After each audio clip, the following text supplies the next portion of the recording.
And we're back live here on Narrative as we bring you the first time we've heard from Epstein's accountant, Richard Kahn. His deposition under oath was given a few weeks ago. The video just released yesterday. We've edited it because it's 6 hours long in its entirety. Yesterday, we had Darren Indyke. He's the lawyer.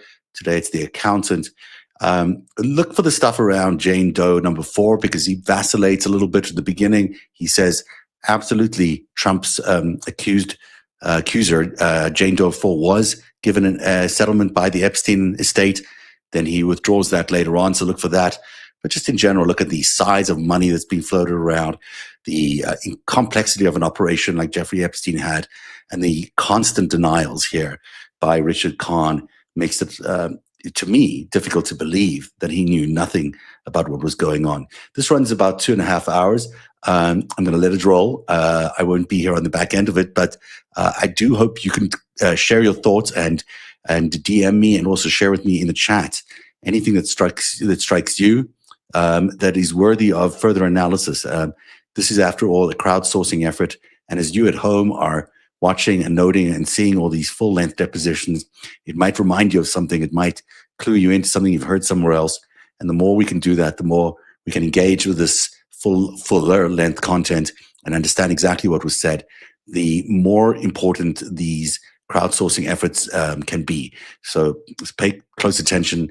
It's interesting stuff. I watched a lot of it yesterday, but let's get into it right now. This is Richard Kahn before the Oversight Committee in the House Epstein investigation. Richard Kahn, conducted by the House Committee on Oversight and Government Reform under the authority granted to it pursuant to House Rule 10. Mr. Kahn, before we begin, I would like to go over the ground rules for this deposition. Can the reporter please swear in the witness? Yes, sir. Sir, will you please raise your right hand? Do you solemnly declare and affirm, under the penalty of perjury, that the testimony you will give today will be the truth, the whole truth, and nothing but the truth? Yes, I do. Thank you. Thank you. Do you have any other questions before we begin? No. Mr. Kahn would like to make a statement before we begin. It's an opening statement. I have to give a copy to the court reporter as well. We'll mark this statement as Exhibit 3. I would like to thank the committee for the opportunity to testify and thereby try to set the record straight on a number of important points. Because I expect the committee has many questions, I will keep this statement brief. First, in the years that I provided outside accounting and bookkeeping services for Jeffrey Epstein, I was not aware of the terrible and unforgivable things that he did to women and girls. My relationship with Epstein was strictly on a professional level. We did not interact socially, and I never attended any of his parties or his social functions. While Epstein was alive, I never observed any sexual abuse or trafficking of women and never received a complaint, either by one of Epstein's victims or anyone else, of such abuse or trafficking. Epstein told me that his 2006 arrest was a mistake, that he did not know the woman was underage, and that nothing like that would happen again. I believed him at the time and never saw what appeared to be a minor in his presence. Had I learned of any of his horrific behavior, I would have quit work immediately. Second, in the work that I performed on behalf of Epstein or his companies, I did not see anything that suggested to me that Epstein was abusing or trafficking women or otherwise acting unlawfully. I worked with other accountants and bookkeepers to track spending on Epstein's properties and other assets, and in the few years before Epstein's death, I also tracked his investments. With homes in the Virgin Islands, New York, Palm Beach, Paris, and New Mexico, and with several planes and a helicopter, Epstein had substantial yearly expenditures and a large staff. We tracked the expenditures as meticulously as possible, including gifts by Epstein to women and men. The gifts represent a very small fraction of Epstein's spending. I did not see them as red flags for abuse or trafficking. Third, some media sources have reported that Epstein used corporate structures and cash to conceal his identity and hide his sexual abuse and trafficking. Based on my experience and conversations with financial officers for family offices, the use of limited liability companies by wealthy individuals to hold assets such as real estate or major assets like airplanes and helicopters is completely standard practice. I had no role in setting up any of Epstein's companies, but did not view them as improper or suspicious. Like all expenditures, we tried to closely track the use of cash at Epstein's properties, and where backup was missing, we treated cash and other expenditures as gifts by Epstein and reported them when appropriate on Epstein's gift tax returns. Finally, I agreed to serve as co-executor of Epstein's estate. By the time of Epstein's death, I had learned of the harm that he had caused to so many women and thought that my knowledge of Epstein's holdings would make me better prepared to alleviate some of their suffering. One of the first things my co-executor and I did was set up the Epstein Victims Compensation Fund, which resolved claims by over 130 women in a confidential manner, without limits as to their recovery and without any decision-making by the estate. We also settled nearly 60 claims by Epstein's victims. I have done my best to balance my obligations as a fiduciary of the estate with the interest in providing legitimate compensation to Epstein's victims. For this work, I have been the subject of attacks by plaintiffs' lawyers and have had my reputation dragged through the mud. It has taken a tremendous toll on me and my family, but I continue to serve as co-executor because I believe it is the right thing to do. I was not aware of the nature or extent of Epstein's abuse of so many women until after Epstein's death. However, it pains me to think, and I deeply regret, that I may have unknowingly assisted Epstein in any way. Thank you.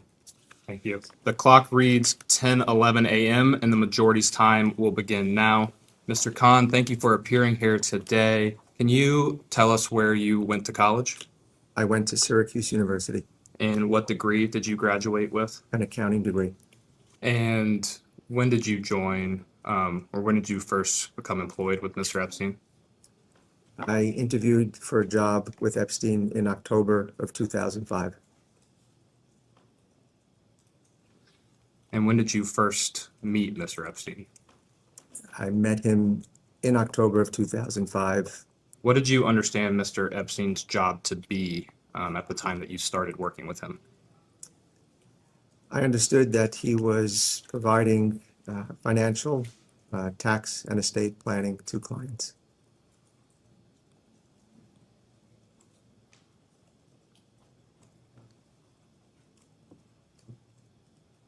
During your time working with Mr. Epstein, did you develop a personal relationship with him outside of work? Mr. Epstein and I never socialized. I did not have a personal relationship with Epstein, and my dealings with Epstein were quite infrequent. I would typically meet with him about every 3 weeks for anywhere from 30 to 90 minutes.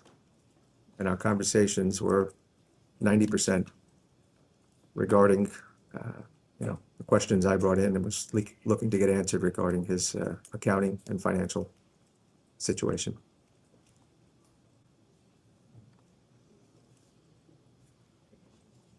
And how long did you work for Mr. Epstein? I worked from October 2005 through the date that Epstein was incarcerated, and then I continued to serve as co-executive.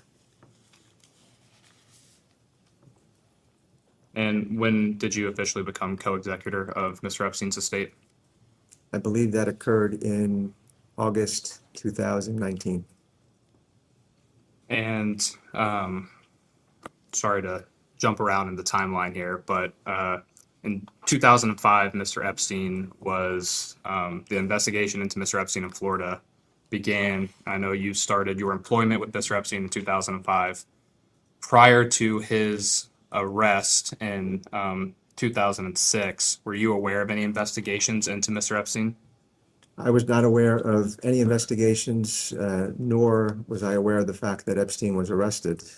I found out about Epstein's legal problems when we had a discussion in 2008.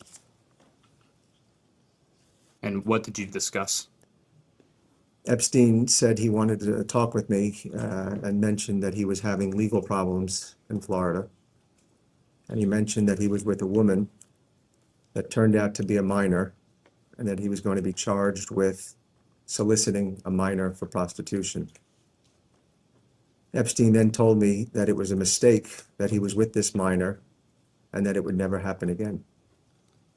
And when Mr. Epstein informed you of his legal problems and that he had been with a minor, were you surprised by that fact?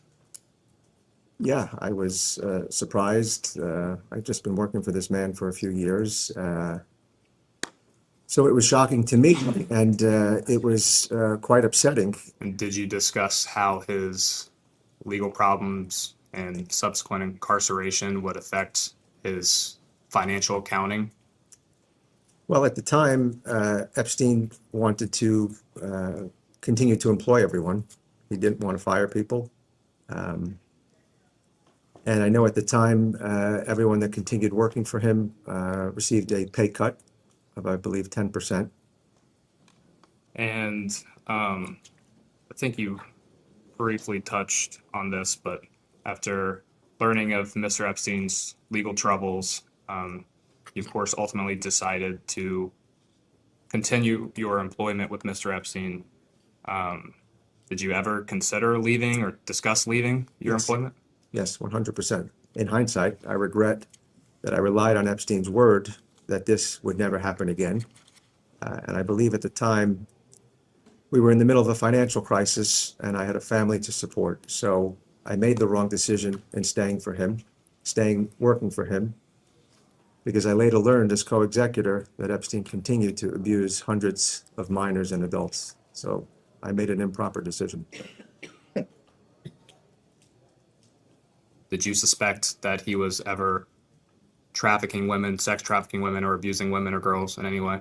No, I never suspected any of that.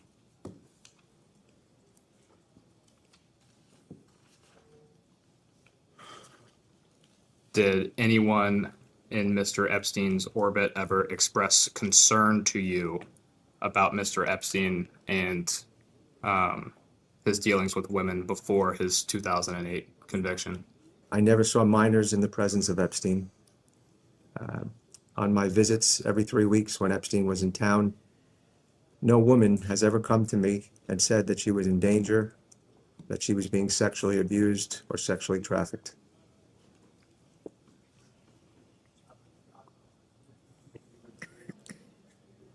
When did you become aware that Mr. Epstein had to register as a sex offender following his arrest and incarceration in 2008? I believe I became aware, I assume, after he was to be released from jail.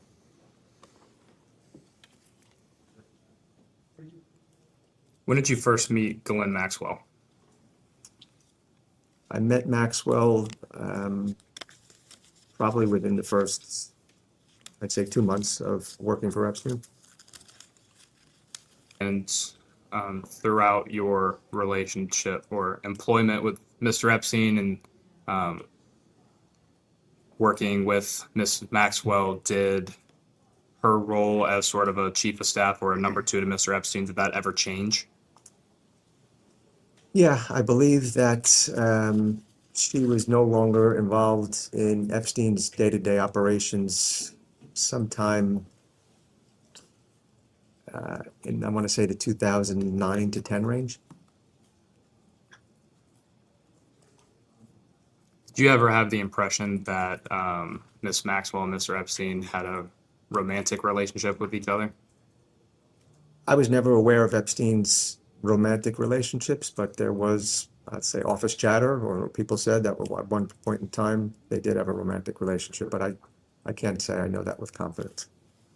Did Ghislaine Maxwell ever try to introduce you to any women or girls during her time in Mr. Epstein's orbit? No. How did Mr. Epstein act around women in your presence? I didn't see anything out of the ordinary. Did you ever witness Mr. Epstein receive a massage from any woman or girl? No, Did you ever witness Mr. Epstein have sexual contact of any kind with a young woman or girl? no, Did anyone check the date of births of any employees on the payroll? Did you ever have any sexual contact with any young woman or girl introduced to you by Epstein or Maxwell? no. We will conclude our first hour there and go off the record.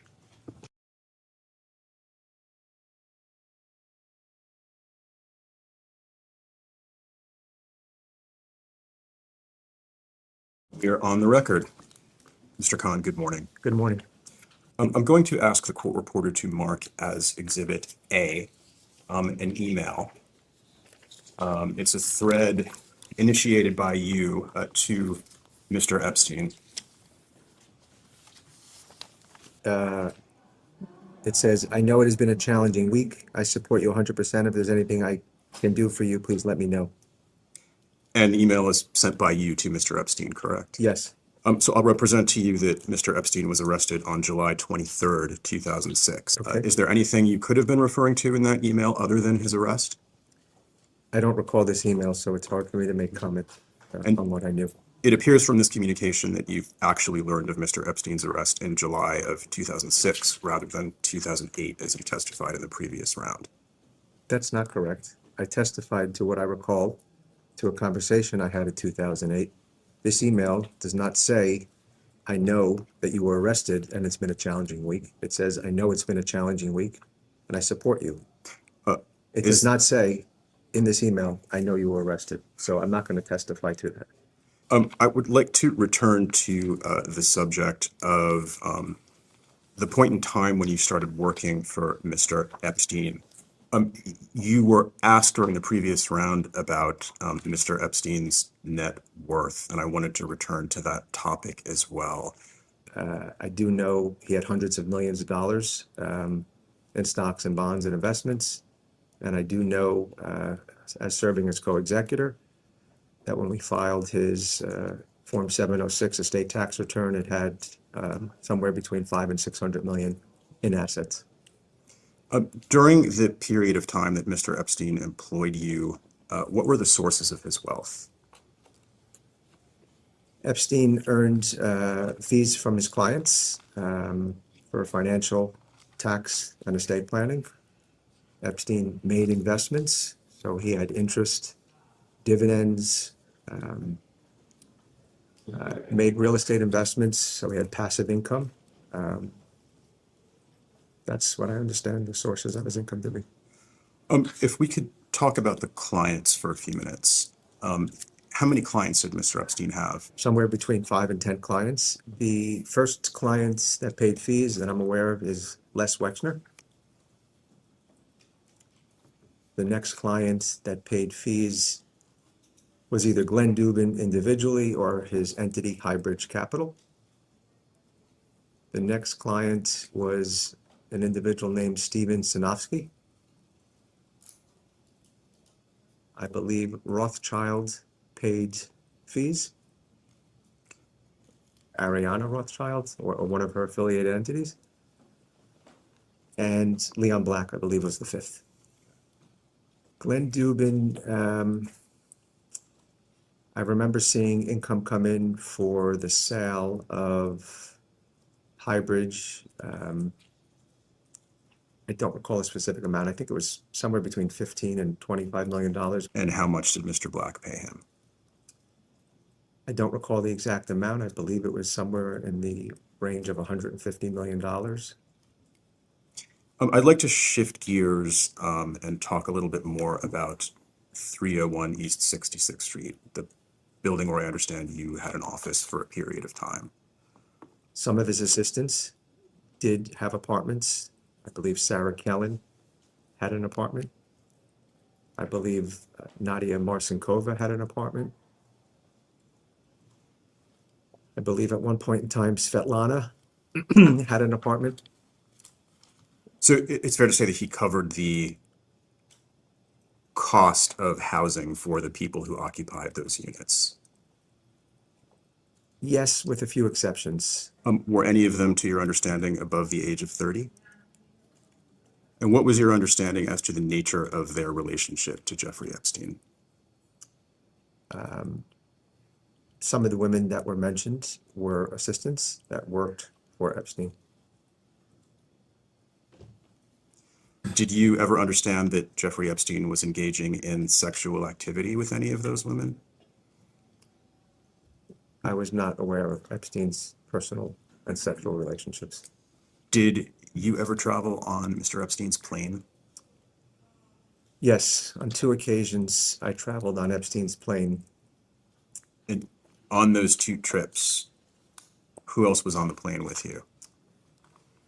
On the first plane ride, it was Darren Endyke, myself, Epstein, and I believe Sarah Kellen, plus the 2 pilots.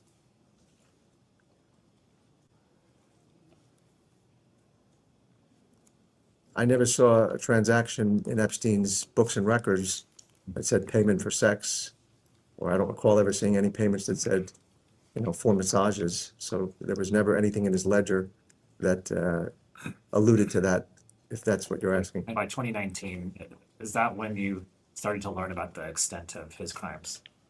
When the Miami Herald article came out, it was alarming because there was a lot more depth to what took place in 2008. Did you ever withdraw cash for Jeffrey Epstein to pay for services or pay Jeffrey? Not that I recall. Were you ever in any financial transactions involving public figures such as politicians, political leaders, or heads of state? The only thing that comes to mind is that I believe Epstein invested in an entity, or I don't even know if it was his partner or what the original origins of, but with Ehud Barak. And then were you aware of any financial transactions while you were employed there involving Jeffrey Epstein and the Trump family, either before you'd been employed or after? Never aware of any transactions between Epstein and the Trump family. I'm Ro Khanna. Thank you for coming. Is it true that Jane Doe 4 received a financial settlement directly from the estate? Is it true that she received a financial settlement directly from the estate? I believe that Jane Doe 4 received a settlement via mediation with the estate, I believe in 2025. There were 136 claimants that were paid over $121 million. Would you say it's fair to say that there are hundreds of women who were abused or raped or trafficked? I don't agree with the statement that there were 1,000 plus survivors. My understanding is that the Epstein Victims Compensation Program gave out awards to 136 women. The estate then settled mediation or individually with another 59 individuals, which I believe is 195. I believe, and there's allegations that maybe there's another 50 women out there in my belief. So I'd say the number is probably somewhere in the 250 range, not 1,000. And what about, would you say it's fair to say that there were other men involved either in trafficking, raping, abusing, or participating in the abuse of these girls other than Maxwell and Epstein? We'll go back on the record. Mr. Khan, and 1:02 p.m. Mr. Khan, towards the end of the last hour, there were discussions about the estate settlement fund for victims and survivors of the crimes of Mr. Epstein, and it was mentioned that there were carve-outs for other individuals. Could you please inform us of who those individuals are that were carved out? Yes. My recollection is that from the Epstein Victims Compensation Program, I'm aware of 2 carve-outs. There may have been a few more, but these are the 2 that I'm aware of. One was Alan Dershowitz, and the other carve-out was Prince Andrew. Regarding the mediation, there were 2 additional carve-outs. One was Leon Black, and the other was Jess Staley.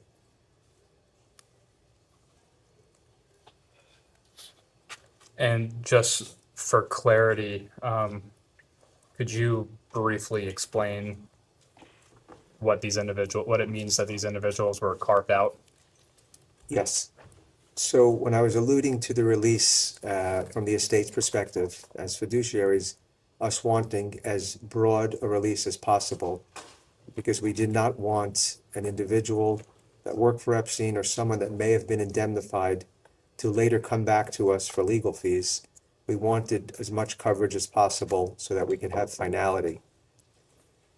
The victims that chose to carve out these individuals, I don't believe were meant to be covered, but maybe they were. I think that the individuals wanted there just to be 100% clarity that these individual names that were carved out were not part of the release. Understood. Switching gears a little bit now, at HBRK, Harry Beller was a part of that entity, is that correct? Yes, And Mr. Beller, I believe you testified earlier, his role was that he handled a lot of the derivatives and investment accounts for Mr. Epstein. Is that correct? yes. And when did Mr. Beller leave HBRK?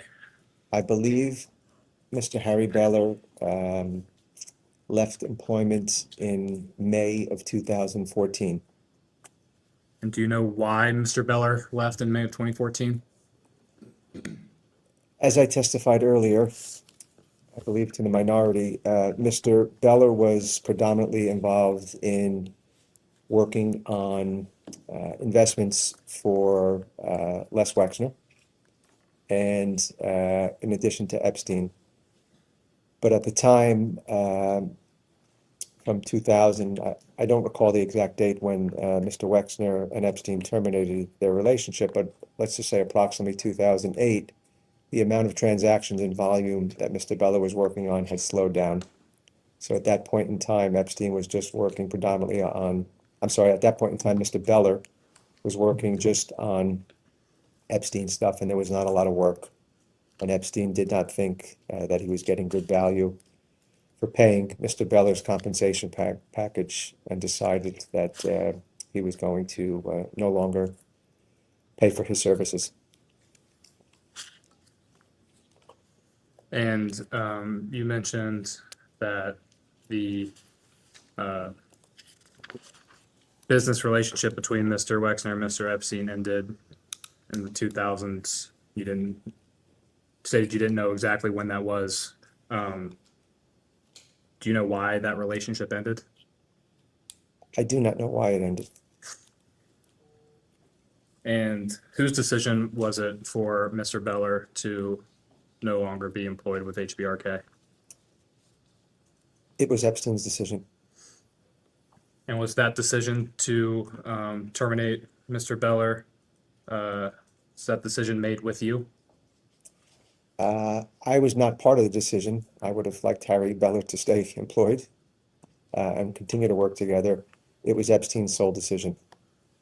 And at that point, how did your role change after the departure of Mr. Beller?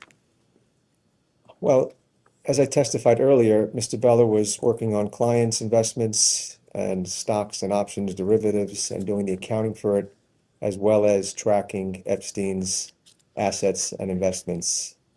The accounting work that continued thereafter was not work that I took on. Another accountant for Epstein did that work. What I picked up from Mr. Harry Beller's work was I was involved with tracking Epstein's stocks and bonds and reporting to him on a monthly basis the value of those assets. And who was the other accountant that picked up the lion's share of the other work? A woman by the name of Jeannie Brennan, who worked out of the St. Thomas office. Are you aware of how long Miss Brennan worked for Mr. Epstein? I don't recall how long she worked. I know that in 2005, when I began working for New York Strategy Group, she was already working for Epstein. And was there any type of agreement when Mr. Beller left HBRK that governed his departure from the entity? I believe he received a severance payment. Maybe he was on salary for a period of time. I don't recall the amount or the details of that severance. Was the entity, did you take sole ownership or management of the entity at that point? At that point in time, I believe the year was 2014, when we filed our tax return for the 2014 tax year. I was the 100% owner of HBRK.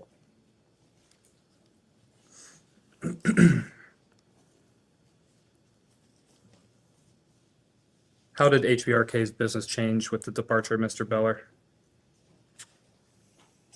I don't think it changed much because majority of the work that Bella was focused on had already diminished over the years with Mr. Wexner no longer being a client of Epstein's.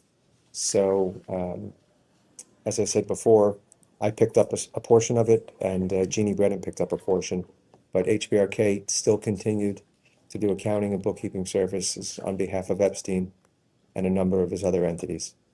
And how well would you say that you know Mr. Beller?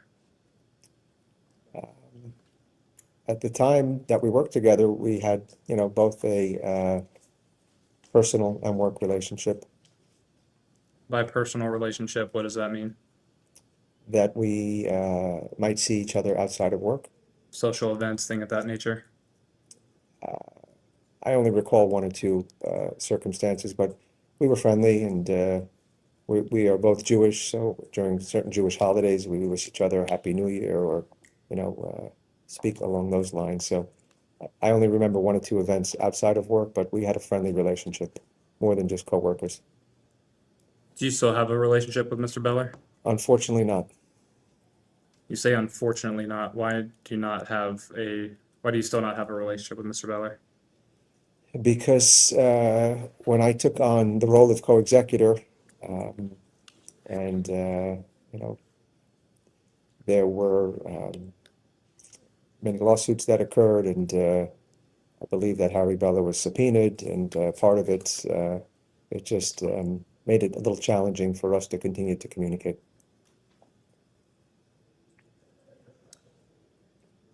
Reporting indicates that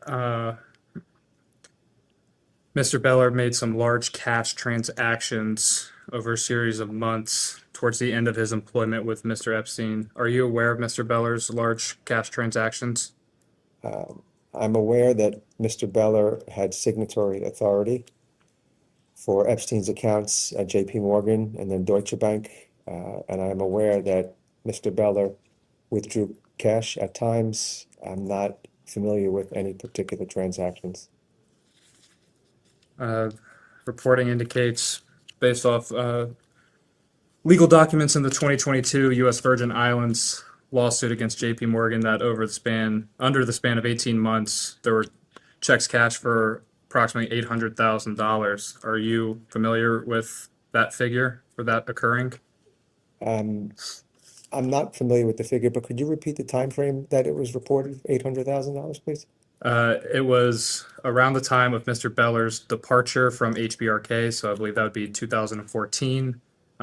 These figures were found out as part of the 2022 U.S. Virgin Island lawsuit against JP Morgan, and the SARs that were unsealed as part of that case showed that in under 18 months, Mr. Beller had cash checks for approximately $800,000. As the personal accountant to Mr. Epstein, were you aware of the frequent cash withdrawals made by Epstein-related entities? I am aware that when Harry Beller was a signatory, he withdrew cash. Would you also provide cash for Mr. Epstein to keep in his New York townhome? Is there a certain increment of cash that you would often supply Mr. Epstein with when you would meet with him at these 3-week intervals? The amounts that I recall from the last few years of working for Epstein was typically $6,000 that I would bring him approximately every 3 weeks. Are you aware that there was a pattern of withdrawals of cash for exactly $9,800? I was not aware of the amounts or the cadence of withdrawals. I was not involved in the process. Are you aware of what the reporting threshold is for cash withdrawals? No, You're not aware of a $10,000 figure being an amount that sends flags and reports to the Department of the Treasury? no, I'm not aware.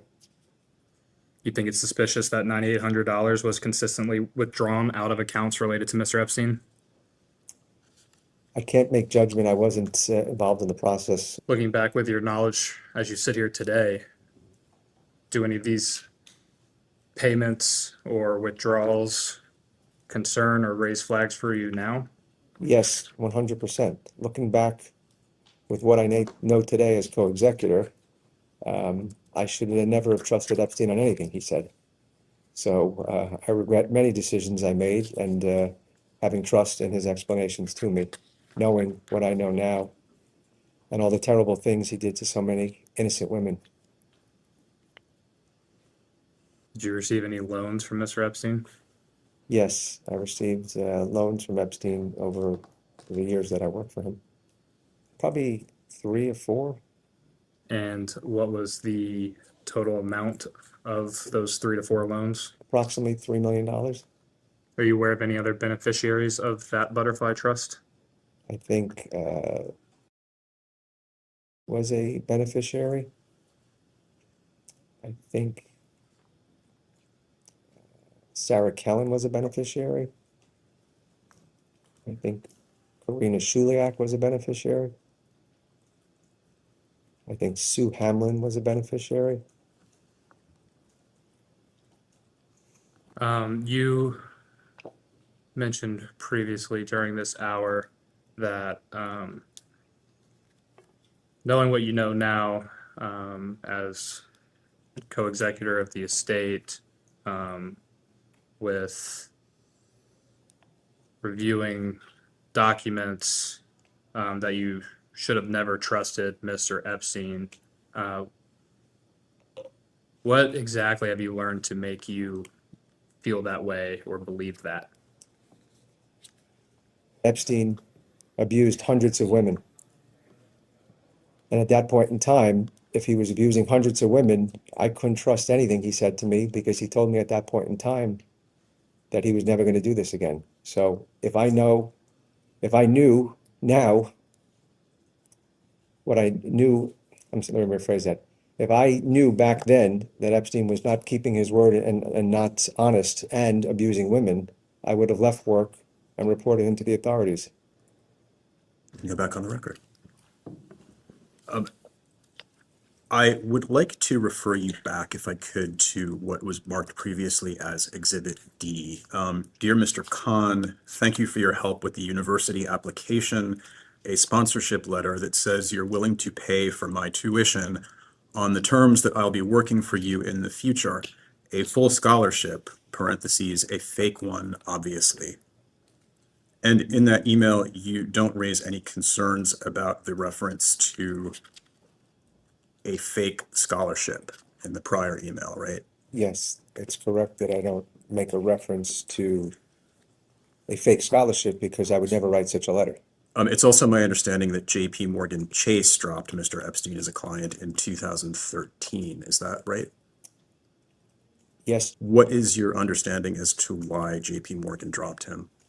the transition from JP Morgan to Deutsche Bank happened quite seamlessly. It was the same account rep that went from JP Morgan.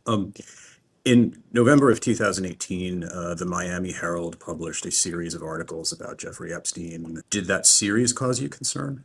Yes, it did cause me concern. It's been reported that in the wake of the Miami Herald series, additional banks, including Deutsche, dropped Mr. Epstein as a client. Is that right? Yes, It is my understanding that Jeffrey Epstein also bought gifts for women on various occasions. Were you aware of that?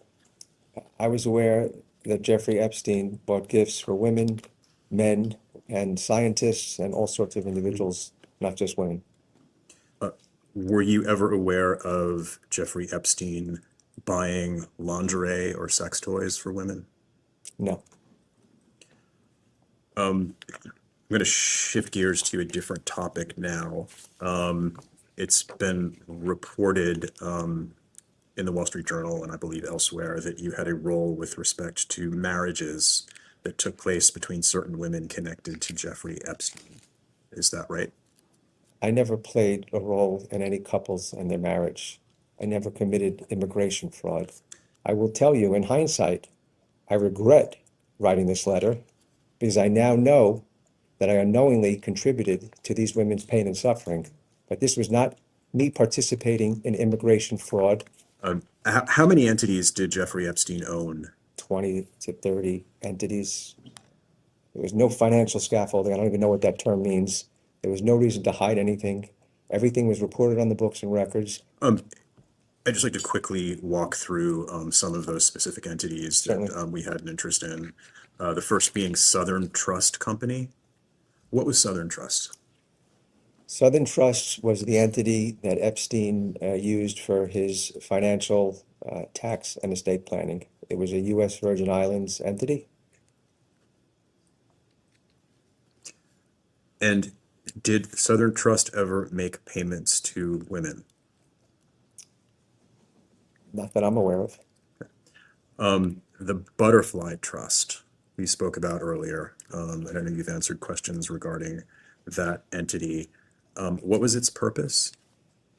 I don't know what its purpose was, but the Butterfly Trust, as I testified to earlier, was a pour-over trust from an investment that Epstein made, and the proceeds from that investment went to the Butterfly Trusts, whereby I was a trustee for a period of time, and then I was not a trustee for many years.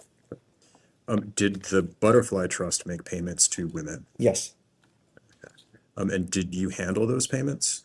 Again, I think this is another area that was misreported on. I believe that it was reported that I were responsible for millions of dollars for payments to women from the Butterfly Trust. I think the Butterfly Trust only had approximately $1 million of distributions, number one, and I was a trustee for a portion of time, probably for less than half of those distributions. So yes, at times, as trustee, I made distributions based on the beneficiaries in that trust, yes. And then LSJE LLC. LSJE LLC was the entity that paid the bills for Epstein's two islands, LSJ and GSJ. And did LSJE ever make payments to women? Yes, I believe that improper payments were made to women from that entity. And what I mean by that is, for whatever reason, I don't know, Epstein asked to make a payment from that entity. It was incorrect. And because it was on an entity, LSJE LLC, that was not a tax reporting entity, we were forced to make journal entries and take those personal expenses and put it on his personal books and records so that it could be properly reflected on his gift tax return. And then, as I understand it, again, please correct me if I'm wrong, Mr. Epstein also had a personal account at Deutsche Bank in his own name. Is that right? Yes, Epstein had a personal account. And did he make payments to women out of that account? Yes. I think that's all helpful. I think the question arises if, as you've told us, each of these entities was set up to serve a specific purpose, and as I understand the goal of efficiency, why were payments being made to women from several different entities, which, as I understand, were designed to serve different purposes? Well, I'll speak first to the trust. The Butterfly Trust had no specific purpose. It was a trust that Epstein set up for the benefit of whoever the beneficiaries are. So I take Butterfly Trust out of that. In the three entities we went through, I don't believe that Southern Trust ever paid women. And in the example of LSJ, I am telling you that I believe Epstein made handfuls of payments improperly to women from that entity. Why he chose to do that, I don't know. But I do know, as his accountant, and my goal and desire of keeping meticulous books and records, we quickly journal entered those entries into Epstein's personal QuickBooks account so we could properly record for his gift taxes. So from what you asked, it appears that there was one entity that he improperly paid women from other than his personal account. When you say improperly, can you explain what you mean? I mean by improperly meaning that it was a personal expense. It had nothing to do. I don't want to misspeak. It possibly could have been. Again, I never traveled with Epstein, so I don't know if he was paying a woman for work she did at that property. Maybe he had a party and this woman was a server. But if that was 1 or 2 times, maybe that's okay. But if it was 20 or 30 transactions, that doesn't seem to be the case. So we took all those. I'm not saying the payments were improper. I'm just saying the payment should have been from his personal books and records, because that's where he made his personal payments. And that is where that's the entity we use to report his gift tax reporting. We can go off the record.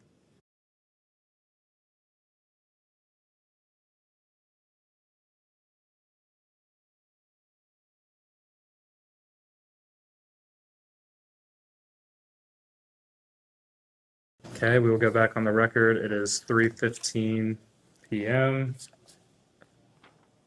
Mr. Khan, in the previous hour, I believe you touched a little bit on Mr. Epstein's banking relationships, and I just want to go back through some of that just so that the record is clear.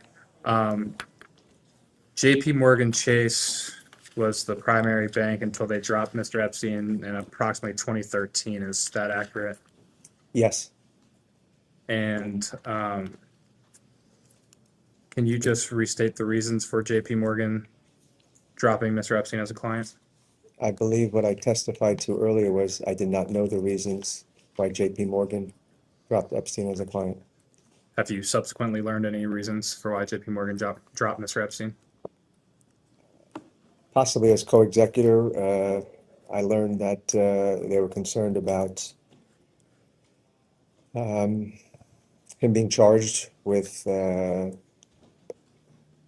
soliciting a minor, and they were concerned about cash withdrawals. But a lot of the reporting, I'm not sure what to believe and what not to believe. I don't know what's accurate, but I did hear they dropped him because of suspicious cash withdrawals, and I believe they were concerned. I think I'm saying this in context of just merely that maybe I read reports that he was the only reason the bank stayed on with Epstein, but I don't know what's accurate and what's not accurate. And following JP Morgan dropping Mr. Epstein, which banks did Mr. Epstein primarily move over to? Epstein moved pretty seamlessly from JP Morgan to Deutsche Bank for his main banking relationship. Did most of his entities also move to Deutsche Bank for their banking relationships? Yes.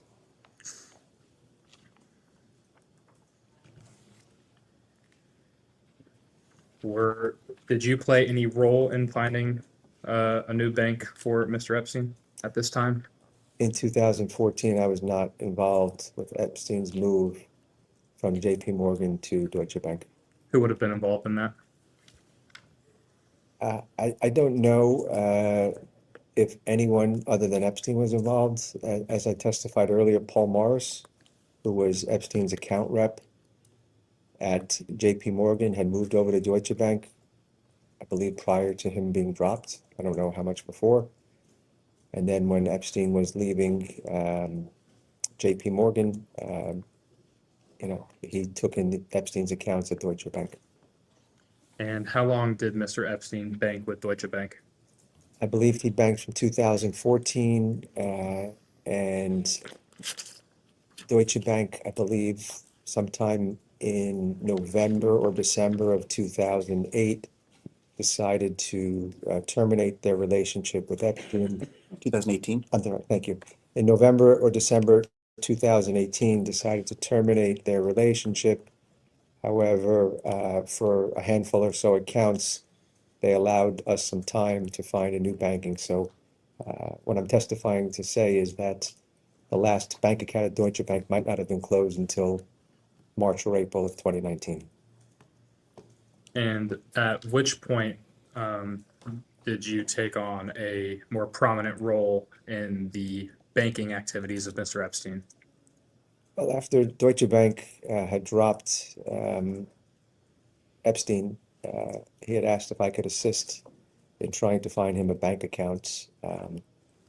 At the time, as I testified to earlier, we had 20 or so entities with probably 10 or so payrolls, and I was concerned about making sure that staff was paid and bills were paid. At that point in time, I live on the Upper East Side of Manhattan, and I went to two local branches, two brokerage accounts that are a block away from each other, Fidelity Brokerage and Charles Schwab, and I believe we opened up brokerage accounts at each of those institutions. And this was, I don't recall the time frame, sometime probably in March or April of, or maybe April or sometime in the first or second quarter of 2019.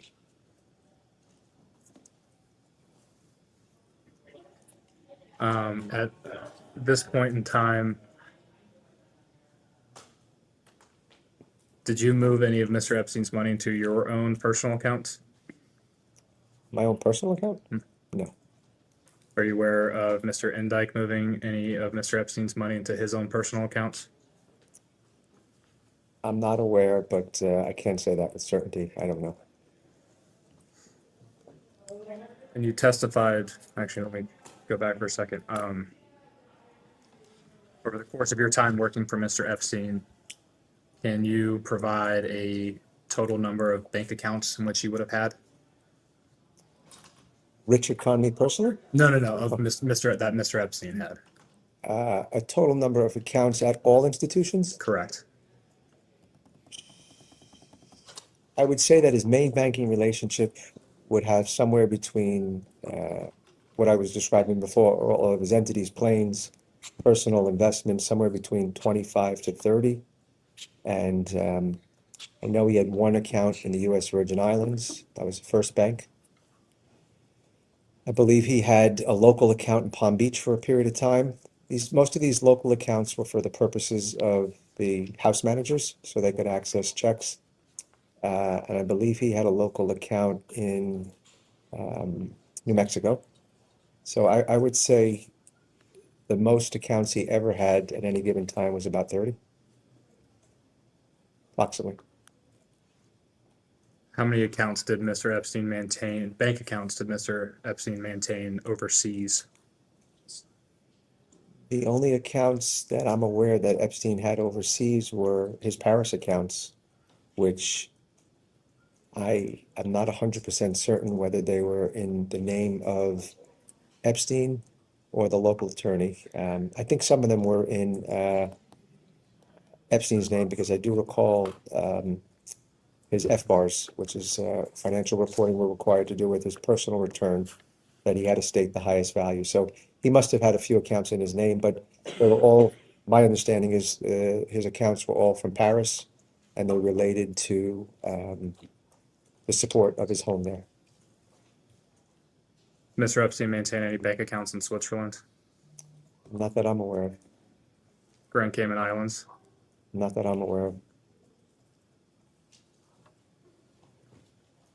Did Mr. Epstein ever hold any Bitcoin or other digital assets? Not that I'm aware of.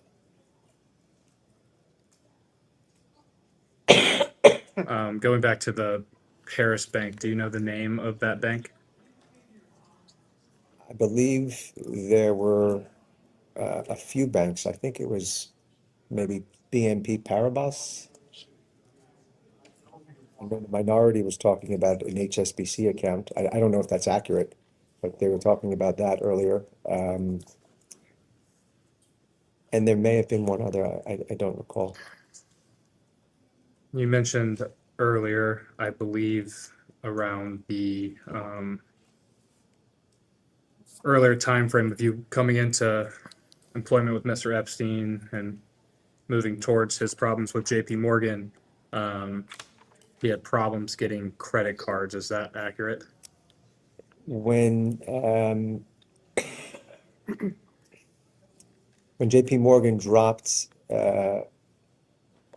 Epstein, we struggled to get credit cards, and I don't know the particular reason, but I believe it's one of two things. One, Epstein spent a lot of money on an annual basis and typically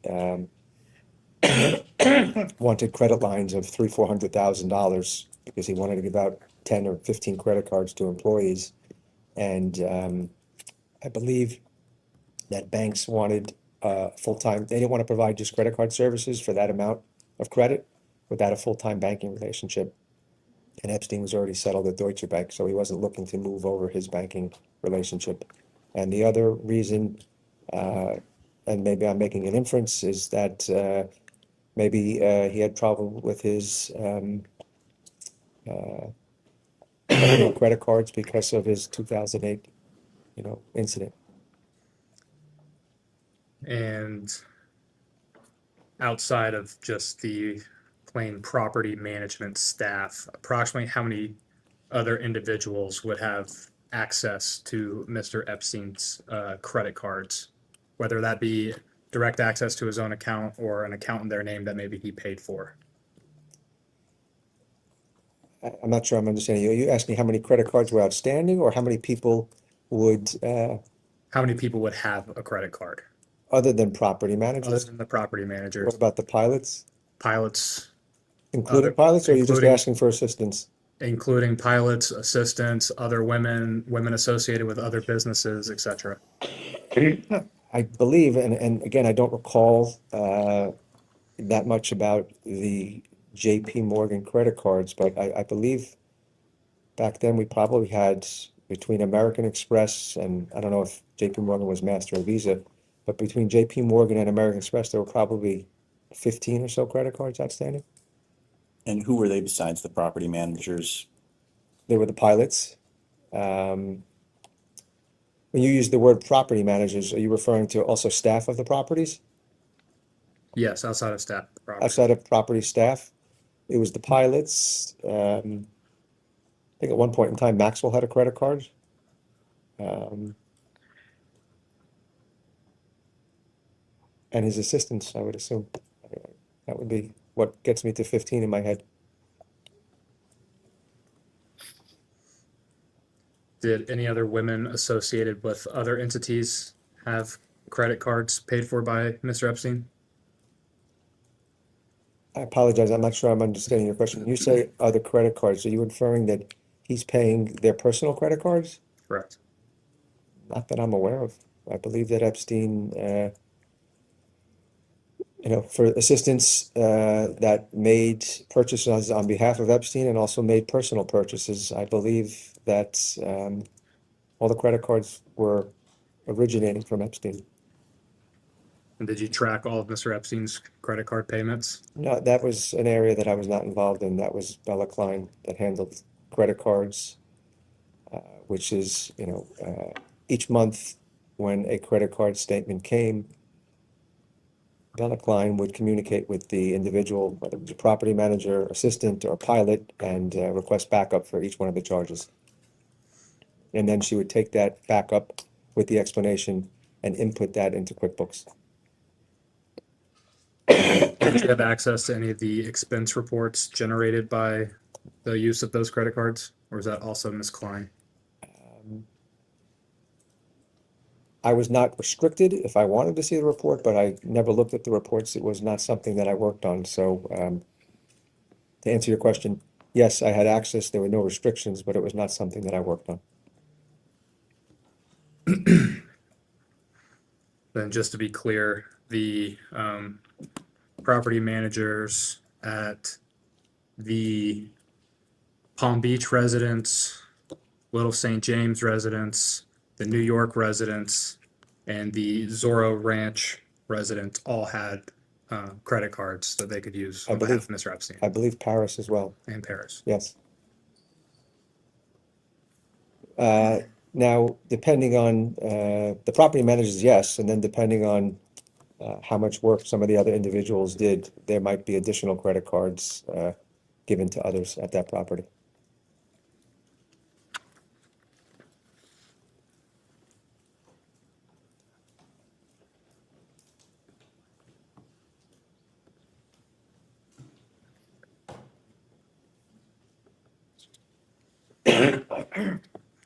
We discussed, I believe, much earlier in the day that Mr. Epstein was at one point in either late 2018 or 2019 looking to buy a property in Morocco. Is that accurate? Yes, that's accurate. And is it fair to say that Mr. Epstein had already set aside the funds to pay for, I know he didn't ultimately end up paying for that house, but he had the funds set up to pay for that purchase? Just to clarify a little bit, the property that Epstein was pursuing in Morocco, I don't know if the ultimate property that he was pursuing, sorry to go back. Epstein, in a previous meeting with me sometime in 2018 or 19, showed Endyke and I a picture of a home and said, I'd like to buy this home one day. So I knew he was pursuing a property.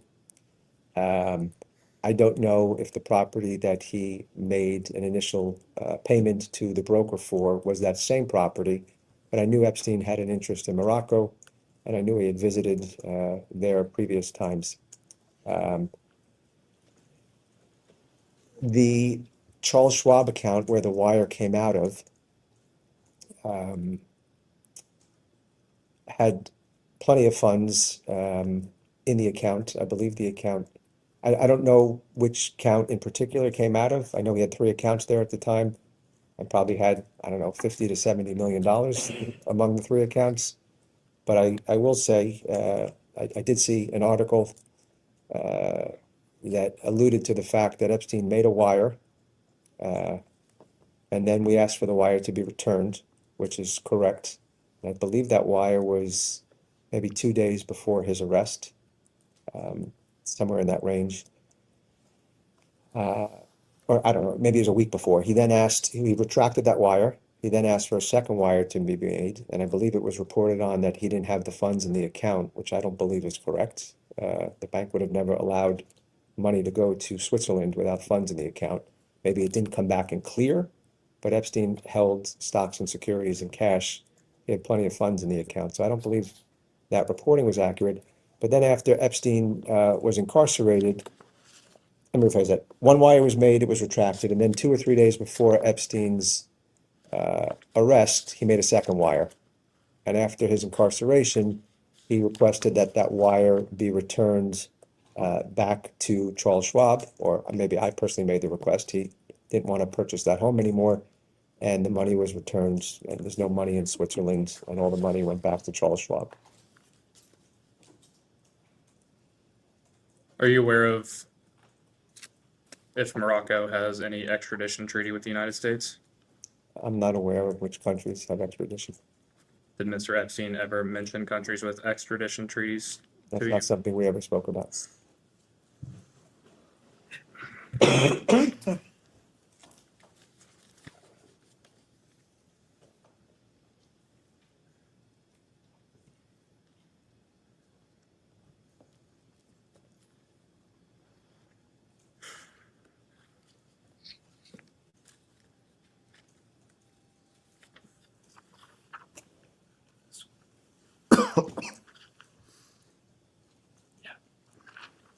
Going to introduce as Majority Exhibit 4, an email. I'll wait a second until it is passed out. Thank you.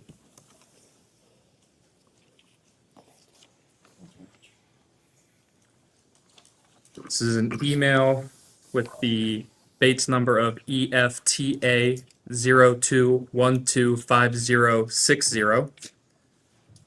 The 2 line is redacted. It is from a Janine Brennan, sent on Wednesday, October 30th, 2013. The subject line reads, "Heads up to expect a call from Mike Marvel." In the original message there at the bottom of the page. This is an email that appears to be from Miss Groff, as the signature line says, "Thanks so much, Leslie." Is that accurate? Yes, And just above that, the email states, and I quote, "Mike Marvel from Bank of America will be calling to speak with Jeffrey, but you need to connect the call to Rich Kahn. Rich has been speaking with Mike as, in quotation marks, Jeffrey. Please do not bother Jeffrey with this." Did you impersonate Mr. Epstein in speaking with Bank of America? I don't recall this email, nor do I recall conversations with Mike Marvel from Bank of America. Did you ever have discussions with Bank of America? I believe, I thought I dealt with a woman by the name of Karen Weiss. I believe that Bank of America was the relationship where Leon Black had his accounts. And maybe there was conversations between Epstein and Black in regards to Epstein setting up accounts, but that's my only recollection of dealing with Bank of America.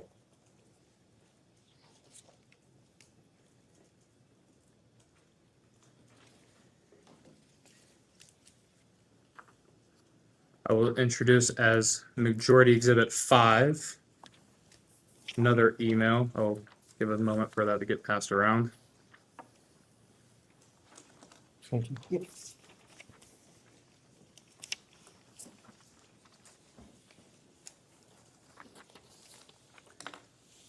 This is an email Bates stamped EFTA 02120271. The to line is Leslie Groff. The from line is Richard Kahn. It was sent on Wednesday, November 27th, 2013. Subject line reads Mike Marvel, Bank of America.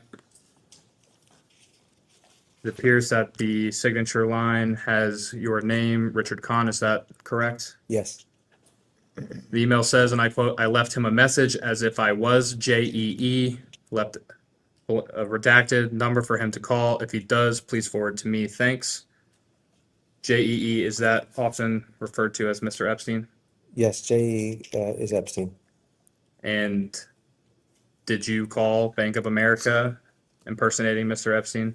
I don't recall the particular conversation as we sit here today, but it looks like from this email, that's what it says.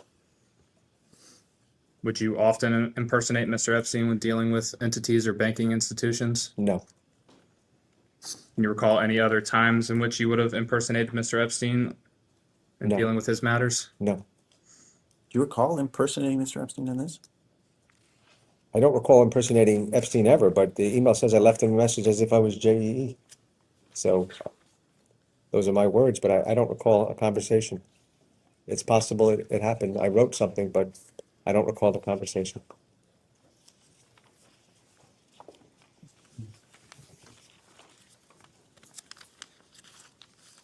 Would you have ever done that without Mr. Epstein's permission or? I would never,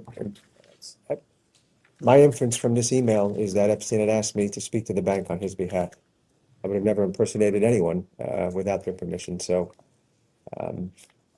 But I don't recall this fact pattern, but I could tell you that I never impersonated anyone unless Epstein asked me to say, call the bank and say you're Jeffrey, but I don't recall the conversation.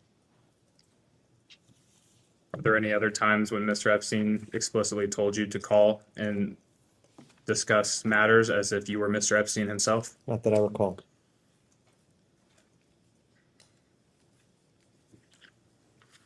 Switching gears a little bit, in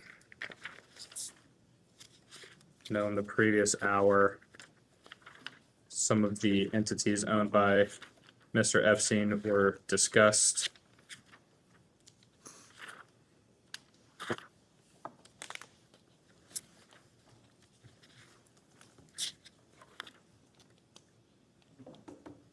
I believe you testified last hour that you believed every single entity was a legitimate entity. Is that a correct characterization of your testimony? Yes, And you had no concern over any of these entities whatsoever.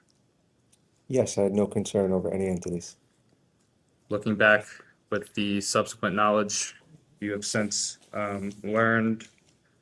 Do any of these entities present any red flags to you sitting here today? Looking back as co-executor and knowing what I know now, I still don't see any red flags with Epstein's entities. A lot of Epstein's companies held pretty high cash balances. Was there a reason why they held such high balances? If you don't mind, could you give me context to when you say his companies held cash balances? Epstein spent a lot of money from a lot of his entities, especially properties where he was doing construction. So if I'm understanding you correctly, if it was an entity that was a household and he was going to have bills and construction projects over the next 2 or 3 months, instead of sending wires every 2 weeks, we'd send a wire one time, possibly for $500,000 to pay for the next 3 or 4 months' expenses. But if you're referring to his brokerage accounts, Epstein made all of his stock and bond investments on his own. I never offered him advice, so I don't know what his thoughts were on investing in the market or other entities.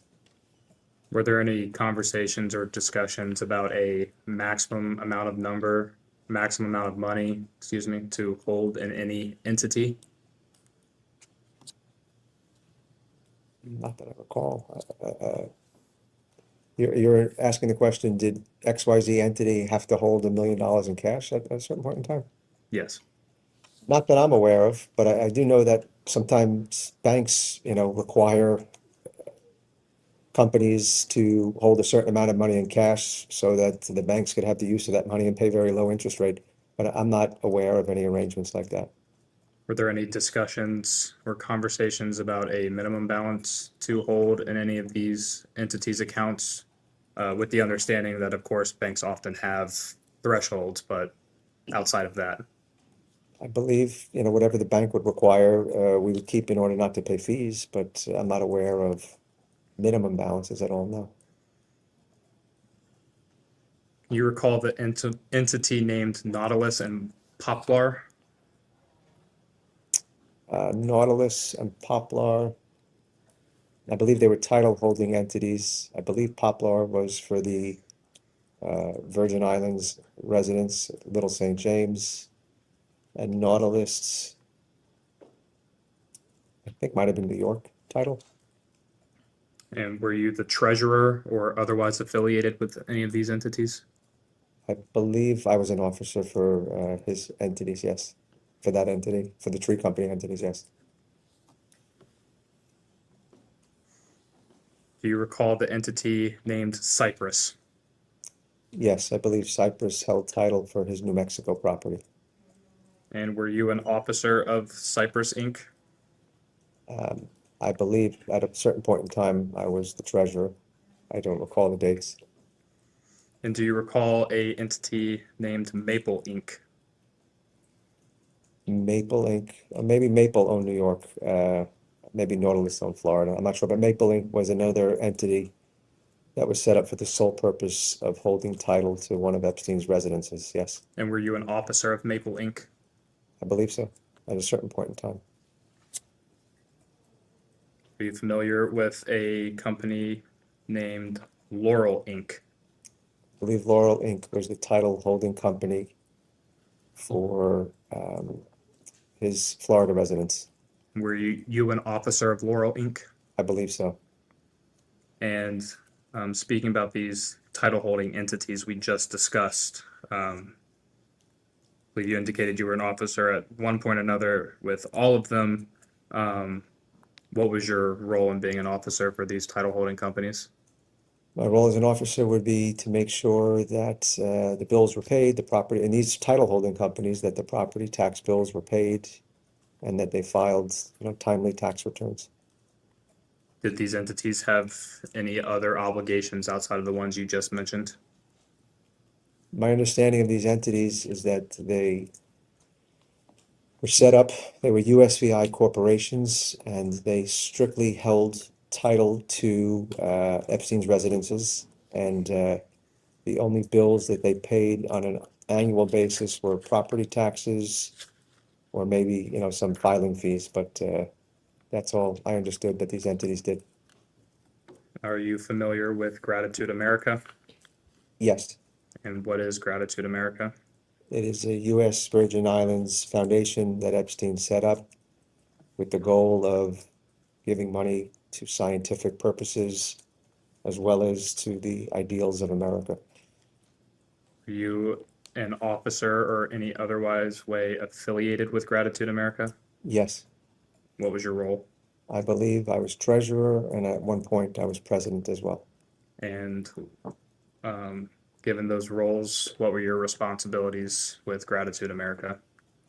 With Gratitude America, similar to the three entities we spoke about, my goal would be to make sure that Epstein was giving donations to 501c3 entities, to make sure that he was properly filing his tax returns, and making sure that the books and records were accurate. Are you aware of any funds being paid by Gratitude America to any women for unrelated purposes than the stated purpose of the entity? Not that I'm aware of, no. Are you familiar with MC2 model management? Yes, And what is MC2 model management? it is not an Epstein-owned entity. However, it is an entity that was owned by Jean-Luc and I believe a few other partners. That was a modeling agency that Epstein gave a credit line to. Let me rephrase that. That Epstein backed a credit line. I believe they obtained a credit line from the bank and Epstein guaranteed it. And how much was that guarantee? I believe at one point it was up to $1 million.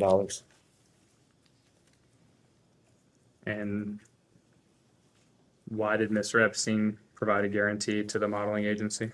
I don't know. And who is Jean-Luc Brunel?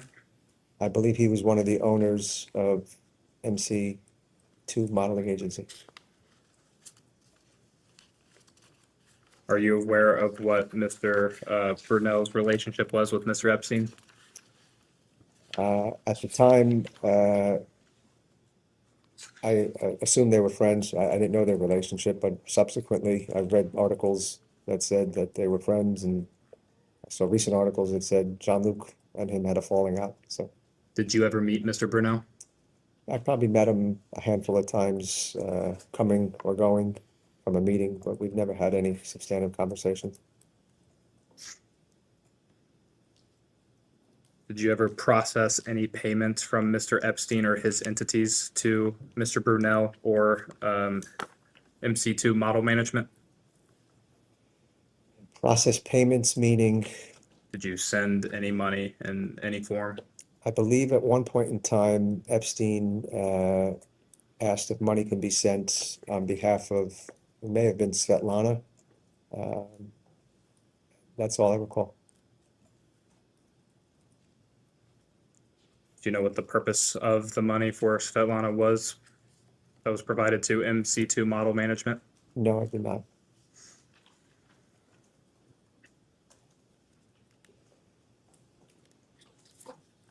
Do you have any concerns about Mr. Epstein's relationship with MC2 Model Management and the young women that were associated with it as well? I never met the women from MC2 Modeling Agency. The extent of my relationship with MC2 was as Epstein's accountant when the credit line was extended to the agency.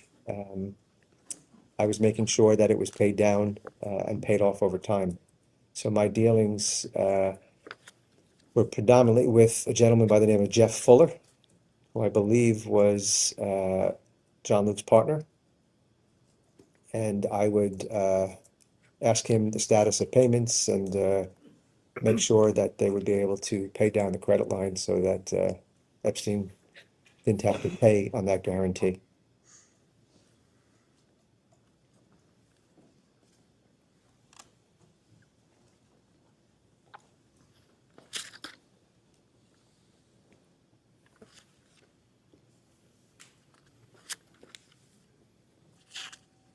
Are you familiar with Road Ruck Investigations? Yes, And what is Road Ruck Investigations? I believe it's an entity that we used when we hired new individuals, employees, rather, I'm sorry, to run background checks. Did you hire Road Ruck Investigations to perform background checks on every new employee or new hire? I believe so. Was this PI firm used for any other purpose other than background checks on new hires? I got the name of Rose Ruck from either Epstein or Endyke, so I don't know what their previous relationship was with this organization.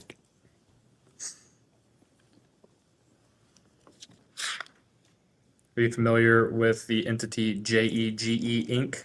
Yes. And what is JEGE Inc.? JEGE Inc. was an S corporation that was set up to hold Epstein's Boeing 727 aircraft. Did it have any other purposes other than holding the Boeing 727 aircraft? It held title to the aircraft and also paid the expenses on operating that aircraft. Were you involved with JEGE Inc.? I was involved in a bookkeeping capacity. I was involved if the pilots were doing renovations and they needed to pay for the work that was being put in place, making sure that the work was proper. So I would communicate with them on projects relating to the plane, but that was the extent of my involvement. Is Mr. Epstein the owner of that entity? Epstein owned 100% of that entity, yes.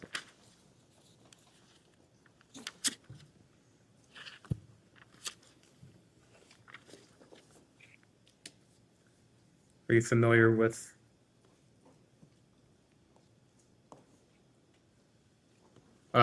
JEGE Inc. owned the 727? Is that correct? Yes, Mr. Epstein also had another aircraft. Is that correct?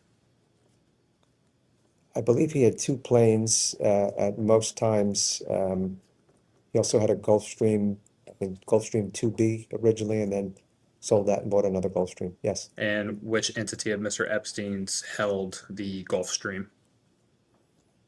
I believe originally the Gulfstream 2B was owned by Hyperion Air Inc., another S Corp.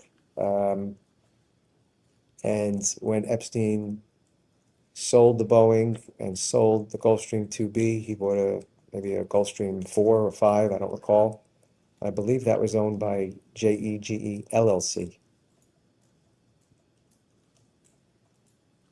Mr. Epstein also owned a helicopter. Is that correct? Yes, And which entity held the helicopter?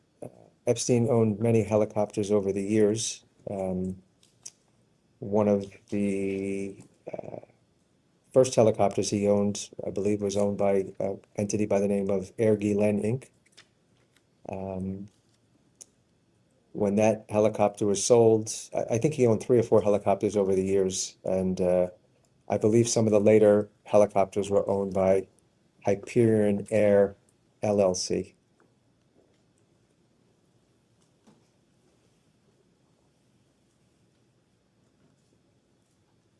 A lot of these entities, they have similar names. You have JEGE Inc., JEGE LLC, Hyperion Air Inc., Hyperion LLC. What is the purpose for having entities that are named similarly but not being the exact same entity? I don't know the process of how Epstein named his entities. Quite frankly, from my perspective, a lot of them were weird names, including the tree companies, but that's irrelevant for today. Epstein, what I do know is that Epstein held one asset in each entity. So for the time that Epstein owned 2 planes, they would never be held in the same entity. When Epstein owned 2 helicopters at the same time, they were always in separate entities. But I don't know the significance for why or how he named the entities. Given your years of experience and expertise as an accountant, do you find that strategy to have similarly named entities as strange? I find nothing suspicious about having the same name of an entity. I mean, from working as an accountant with real estate developers and property owners, many times they'll call it ABC1, ABC2, ABC3, and they'll just keep continuing a name they like and adding a number for each property they buy. So I find nothing suspicious about that. No red flags. Did Mr. Epstein own any boats or sea-bearing craft? Yes, he owned a number of boats and jet skis at his U.S. Virgin Islands location, LSJ. And which entities would hold those boats and jet skis?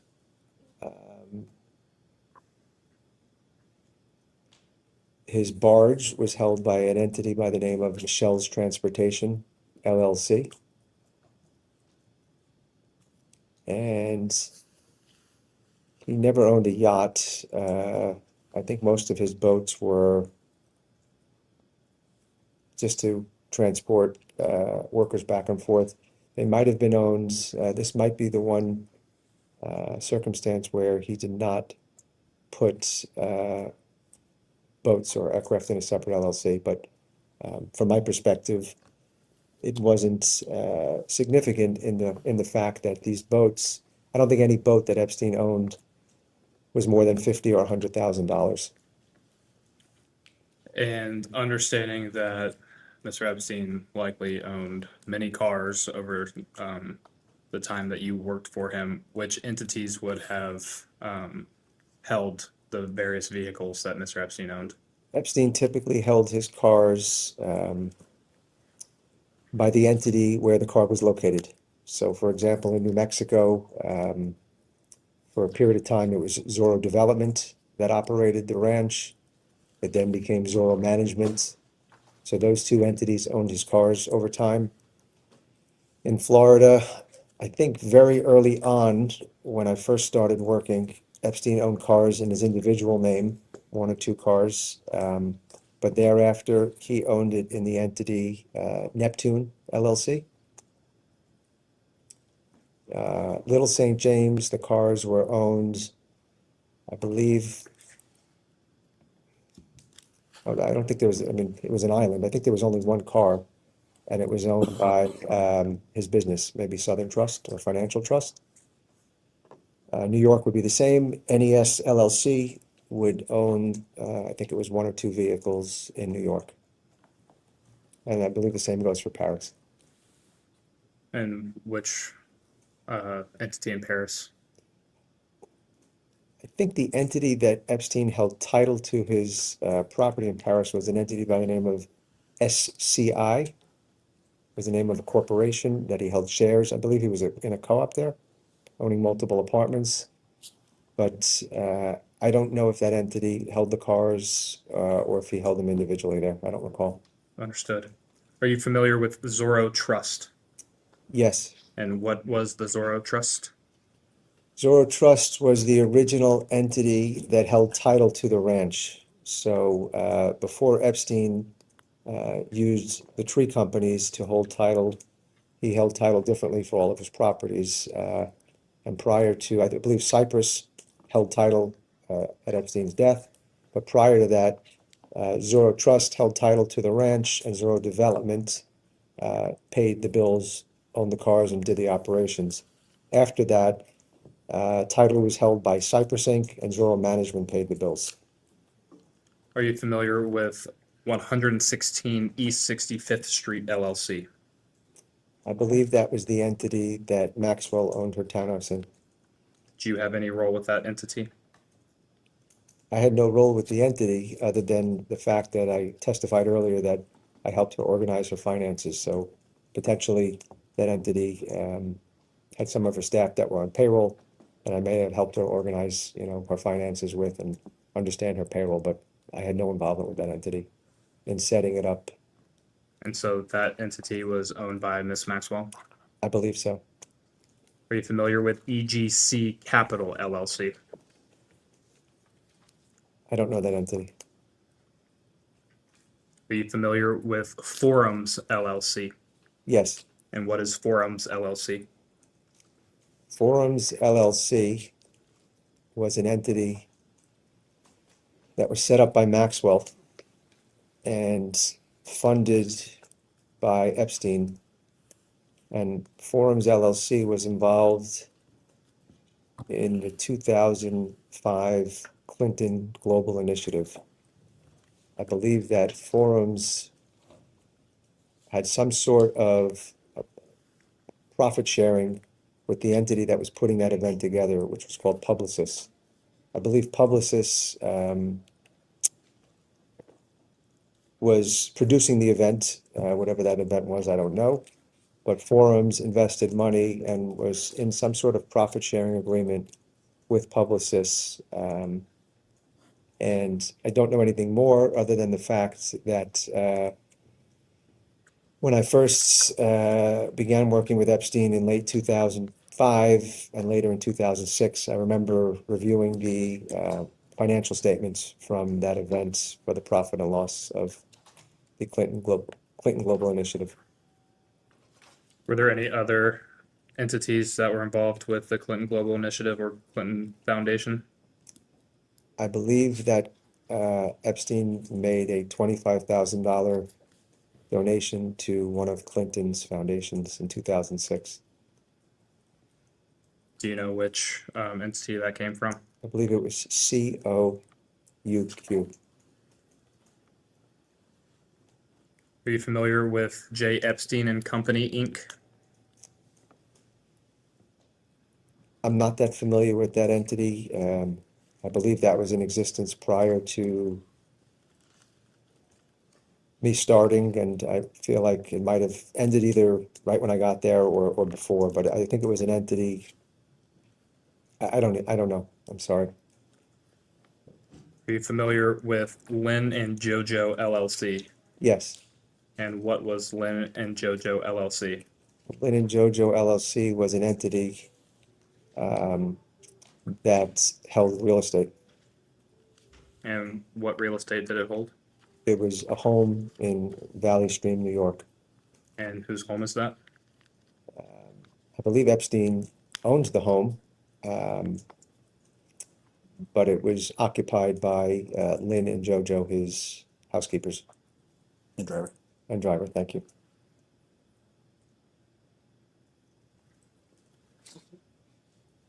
Are you familiar with enhanced education? Yes. And what is the role of enhanced education? Enhanced Education was also known as the J. Epstein Virgin Islands Foundation, and it was a U.S. Virgin Islands foundation that made donations. I don't know its proper business purpose of what it registered. I wasn't involved or around when it was originally set up.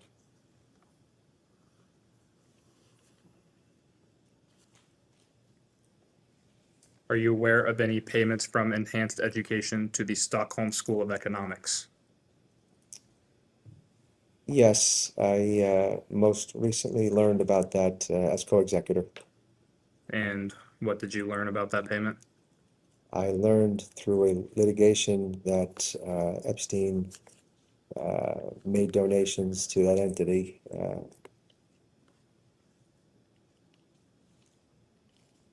And did you have a role in processing or wiring that payment?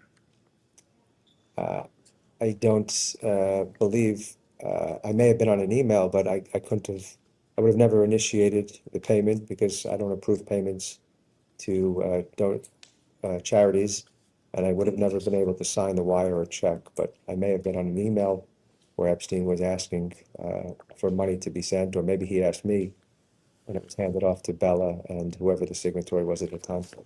Understood. Are you familiar with the Florida Science Foundation? Yes. And what is the purpose of the Florida Science Foundation? I believe the Florida Science Foundation was a subsidiary of Koch Foundation, and I believe that was a foundation he set up that was in place for when Epstein was incarcerated and going to his office 6 days a week. You said Koch Foundation. Is that Yes, COUQ. Thank you. Understood. Do you know when the Florida Science Foundation was established? I do not know. And you mentioned that it was established during his time being incarcerated in Florida. I believe so. Do you know why it was established? I don't know the purpose of why it was established, no.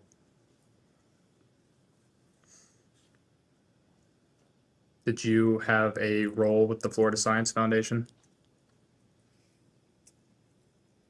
I don't recall specifically a role. I may have been an officer of the foundation, but I don't recall. I know the Florida Science Foundation had employees that were on payroll, so possibly I had a role with payroll or Bella had a role, but I don't recall specifics, but I know it had a payroll for the people that worked in that office. Is it possible that you were the treasurer of the Florida Science Foundation? It's possible, but I don't recall. Did you process any payments to any women or girls while Mr. Epstein was incarcerated in 2008? Again, just to clarify, I never processed any payments. I may have been on an email chain where Epstein was asking if someone was going to be paid, but I was never a signatory, nor was I ever had ability to send a wire transfer. Other than, as I testified earlier, the two entities, JSC Interiors and Butterfly Trust. Switching gears a little bit, are you aware of Mr. Epstein assisting with visa applications for many young women during your times of employment with Mr. Epstein? I was not aware during employment, but I've seen many articles subsequently as co-executor that he was involved with visas for individuals. Did you review or process any payments in relation to applying for visas for a young woman? I don't recall specifics. I may have been asked to pay an immigration attorney. That would be the extent of my knowledge and involvement. Do you recall reviewing or initiating any payments to any embassies or consulates regarding immigration paperwork yourself? I'm not personally familiar with that.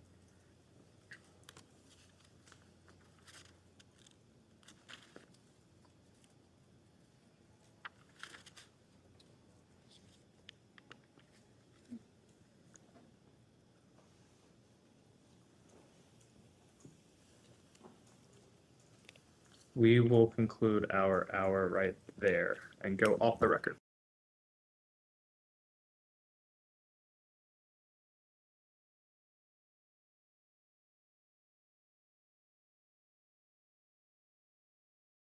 Back on the record. Mr. Khan, I don't have too much more for you. Wanted to return briefly to the subject of Mr. Epstein's estate. You spoke this morning about your appointment as co-executor. Wanted to turn your attention, if I could, to the 1953 trust. Yes. And it's my understanding that contemporaneous with the execution of the will, Mr. Epstein's assets were transferred into that trust. Is that correct? No, that's not correct. Please. Mr. Epstein's estate is being probated in the U.S. Virgin Islands probate court, and not until all of the remaining debts, credits, and outstanding obligations of the estate are satisfied will anything move to the trust. So currently, the trust does not have a bank account. The trust is not 100% operative and may never be operative if the estate ends with zero assets. So the trust document is its provisions when the estate is finally and fully probated, but at this point in time, Hasn't been effectuated. correct. It's also my understanding that the trust agreement names yourself and Mr. Endyke as beneficiaries. Is that right? Yes, I am a beneficiary of the 1953 trust. And you are among the top 3 beneficiaries in terms of dollar amounts. Is that correct? I believe I am in the top 3 of beneficiaries, yes. And specifically, it's my understanding that the trust bequeaths $50 million to Mr. Endyke and $25 million to you. Is that correct? Yes, I believe that the trust has a bequest to me for $25 million. I think the question that arises then, given that you described your relationship to Mr. Epstein this morning as strictly professional, why he would leave you a bequest of that size through his trust. So I was not involved in Epstein's drafting of his will documents. But what I can say is that Epstein asked me to be, I wasn't alive, but I was requested to be his co-executor and co-trustee. I believe that it's likely that I will receive zero from Epstein's 1953 trust based on the value of its assets and its remaining obligations. As of the last publicly filed quarterly accounting, the estate had approximately $120 million of assets. Most recently, the estate settled a lawsuit, a class action lawsuit for $35 million, which leaves approximately $85 million. The estate still has, unfortunately, 4 to 5 remaining lawsuits. In addition to the fact that it is burning approximately $10 to $15 million a year in legal fees and other expenses. As far as taking the role as co-executor, that's not a role that anyone would want. I decided to take the role, as I testified earlier, as I thought I'd be best suited to know Epstein's assets and to be able to terminate employees in a respectful and kind fashion. Lastly, being able to compensate victims for all of their harms that they endured by Epstein was my top priority in taking this role after learning about all the terrible things Epstein did. To go back to your original question, actually, let me just add one more point. Being co-executor has caused tremendous strife for me and my family. The anguish, anxiety, distress is unfathomable. My reputation has suffered what I believe to be irreparable damage that I don't know if I'll ever recover from taking this role. But you asked me the question, why do you think Epstein awarded $25 million to me? I was not involved in the drafting of his documents, but what I can say is that Epstein's estate of approximately $600 million, if his estate was being probated in New York or Florida, and there was no designation of a co-executor fee. Currently, Epstein's will calls for me to receive $250,000 for what will probably amount to 10 years of work. As I just said, I don't believe I will receive anything from Epstein's trust based on the assets and liabilities.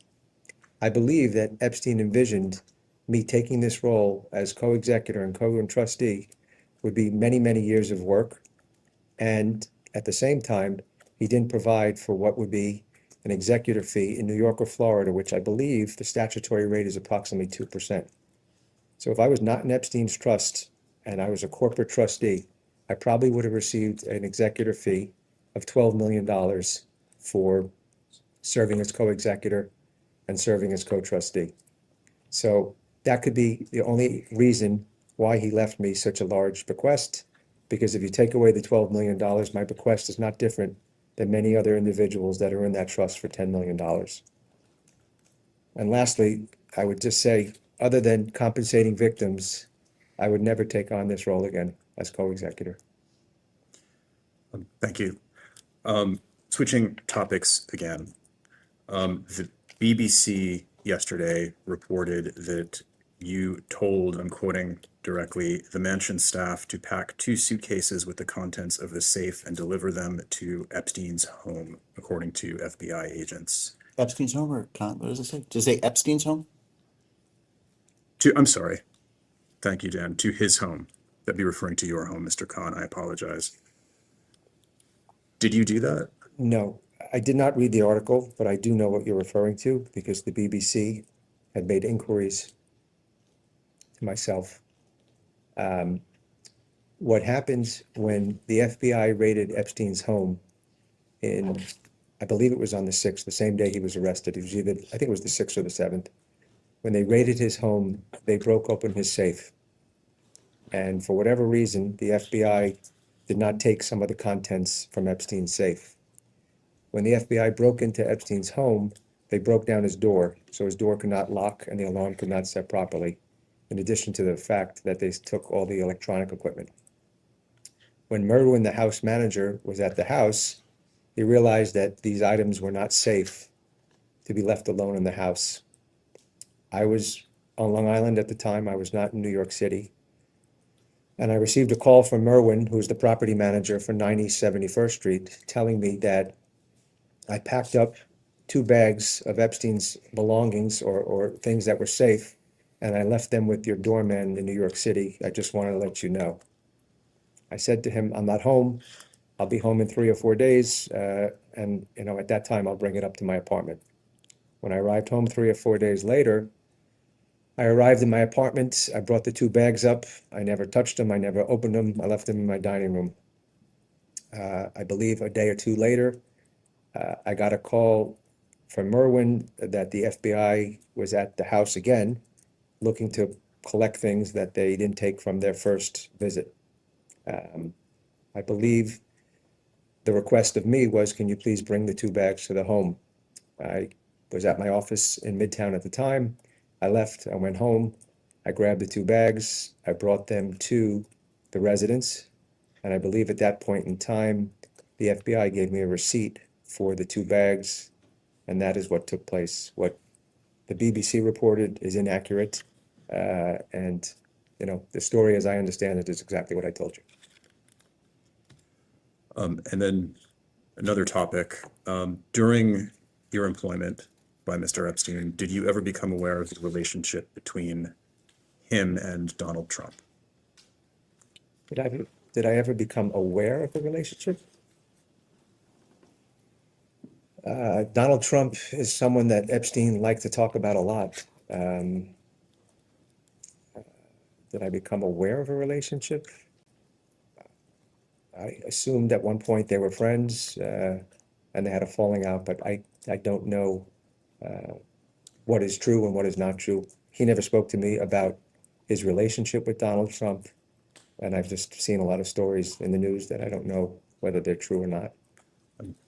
You mentioned that he spoke about Donald Trump a lot. Did he ever do that in your presence? Yes. What did he say?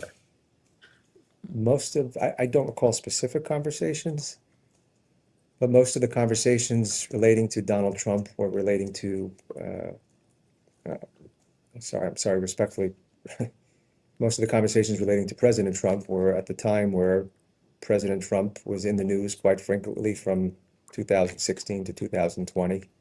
And if President Trump was doing something that day and it made news, and I was in a meeting at his office, he might say, could you believe that President Trump did X, Y, or Z? And it might be a 30-second conversation. But that was the context of how Epstein spoke in my presence about President Trump. And were any of his comments about having had a relationship with Trump? Just sort of to try and be a little clearer, what you described was observations that in your telling sounded political in nature. I think I'm asking whether he made comments that were more social in nature. Not that I recall.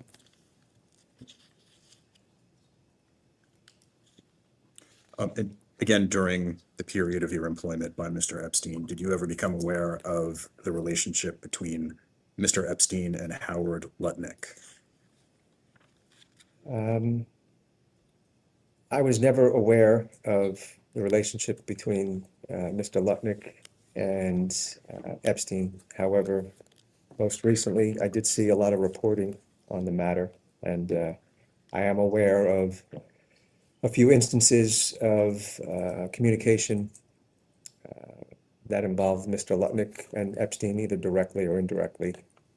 The first that I could speak of is in 2016, Mr. Lutnick was doing renovations on his townhouse, and I believe Mr. Lutnick's property or construction manager rather sent a note to the residents that I might have received, or maybe it went to the property manager that said, we apologize in advance. We're going to be making some noise. Please bear with us and let us know if there's any issues. That was the first.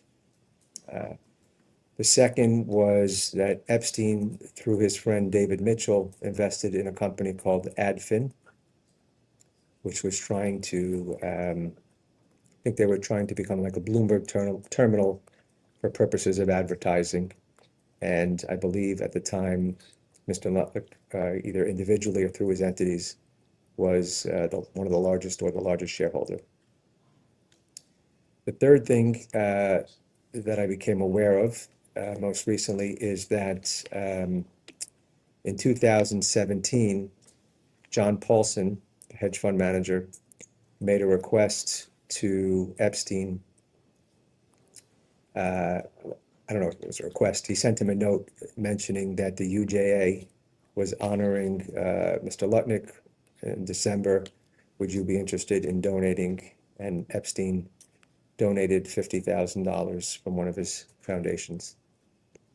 And the last incident or correspondence that did not involve Epstein or Mr. Lutnick directly was involved Epstein seeking employment. Epstein was looking for a new personal assistant, along with some other positions he wanted to hire.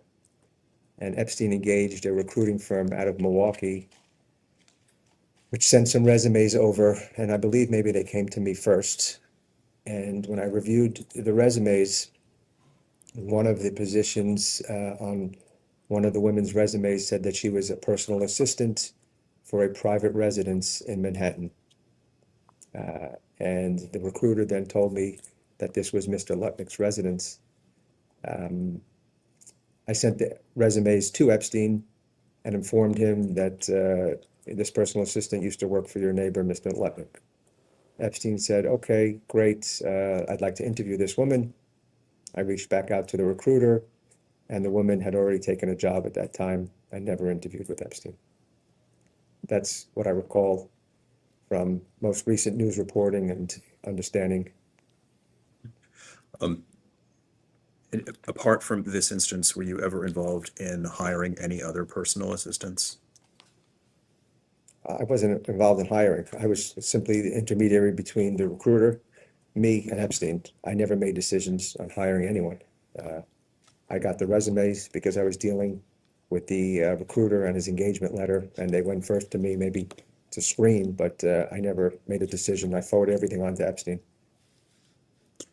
I'm going to ask the court reporter to mark what will be Exhibit M.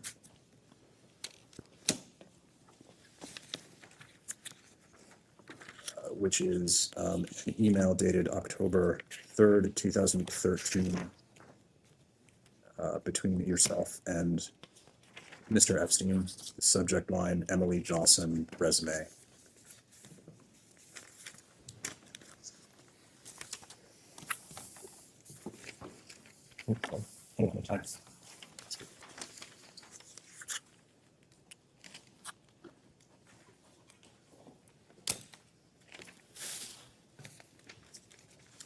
Mr. Khan, do you recall this email? I don't, most recently, when there was some news reporting and we received inquiries, I revisited this email, and I do recollect this email. And additionally, this is exactly what we just discussed. This is the individual who you described. Yes. And who is Peter? Peter, I believe, is Peter Mahler, was the gentleman that owns the recruiting or hiring agency from Milwaukee. He was the principal. And did you ever discuss this potential hire with Howard Lutnick? I don't ever recall meeting Mr. Lutnick. And then I will ask the court reporter to mark as Exhibit N.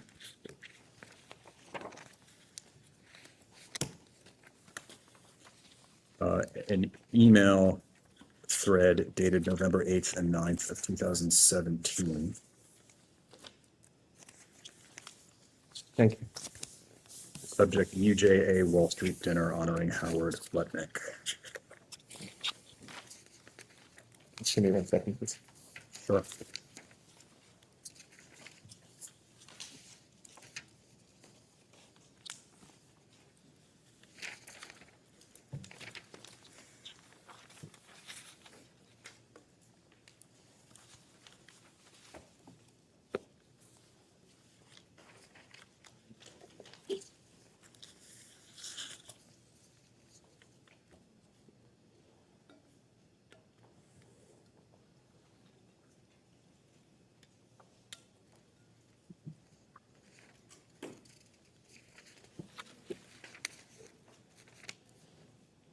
I'm ready, yes. Mr. Khan, is this the UJA solicitation that you described a few minutes ago? Yes. If I could point you to the second page, and this is the email from Mr. Paulson containing the solicitation, and I'm looking at the second paragraph on the page. It starts with the words "as chairman." You see that? And for the record, the full sentence reads, "As chairman of the Wall Street division, I want to make sure that as a close friend of the Lutnicks, you are aware of the event and have the opportunity to support them." And my question is simply, do you, to your understanding, is Mr. Paulson's characterization of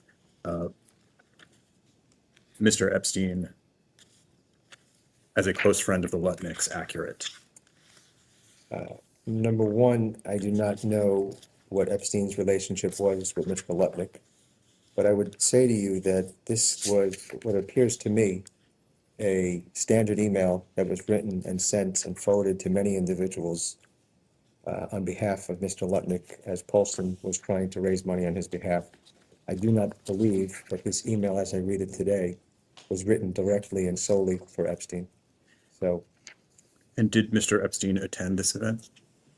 I don't know. And just to confirm my understanding, he did contribute $50,000 in response to this solicitation. Yes, Epstein contributed $50,000.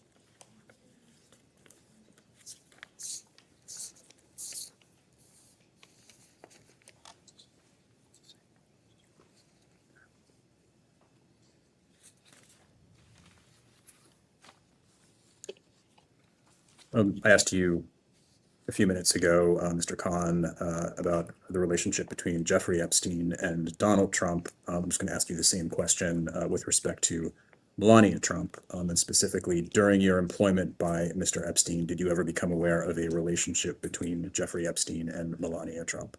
No, Did you ever provide payments to Melania Trump? no.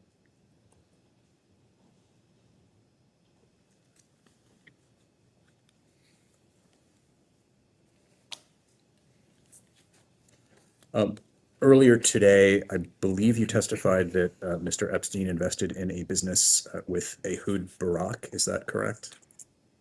I do not know if they invested together or if Ehud Barak made an introduction to Epstein for Epstein to invest in a business. And what was the nature of that business? It was a 911 software company that is today known as Carbine. And did Mr. Epstein proceed with that investment? Yes, What was the amount? I believe he made a few investments over time, something in the amount of $3 or $3.5 million. We can go off the record.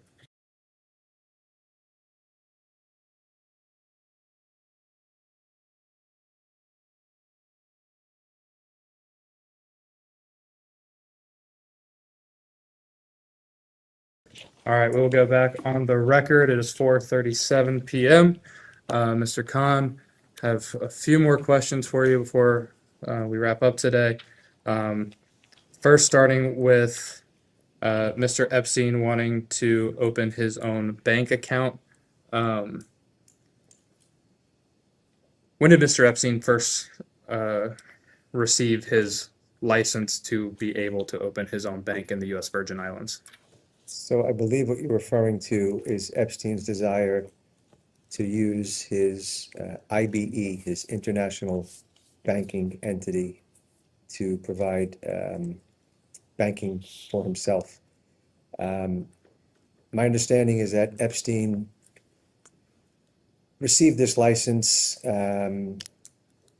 maybe in 2012 or 13, and it sat dormant for 5 or so years, whereby Epstein was just paying annual fees to have this license.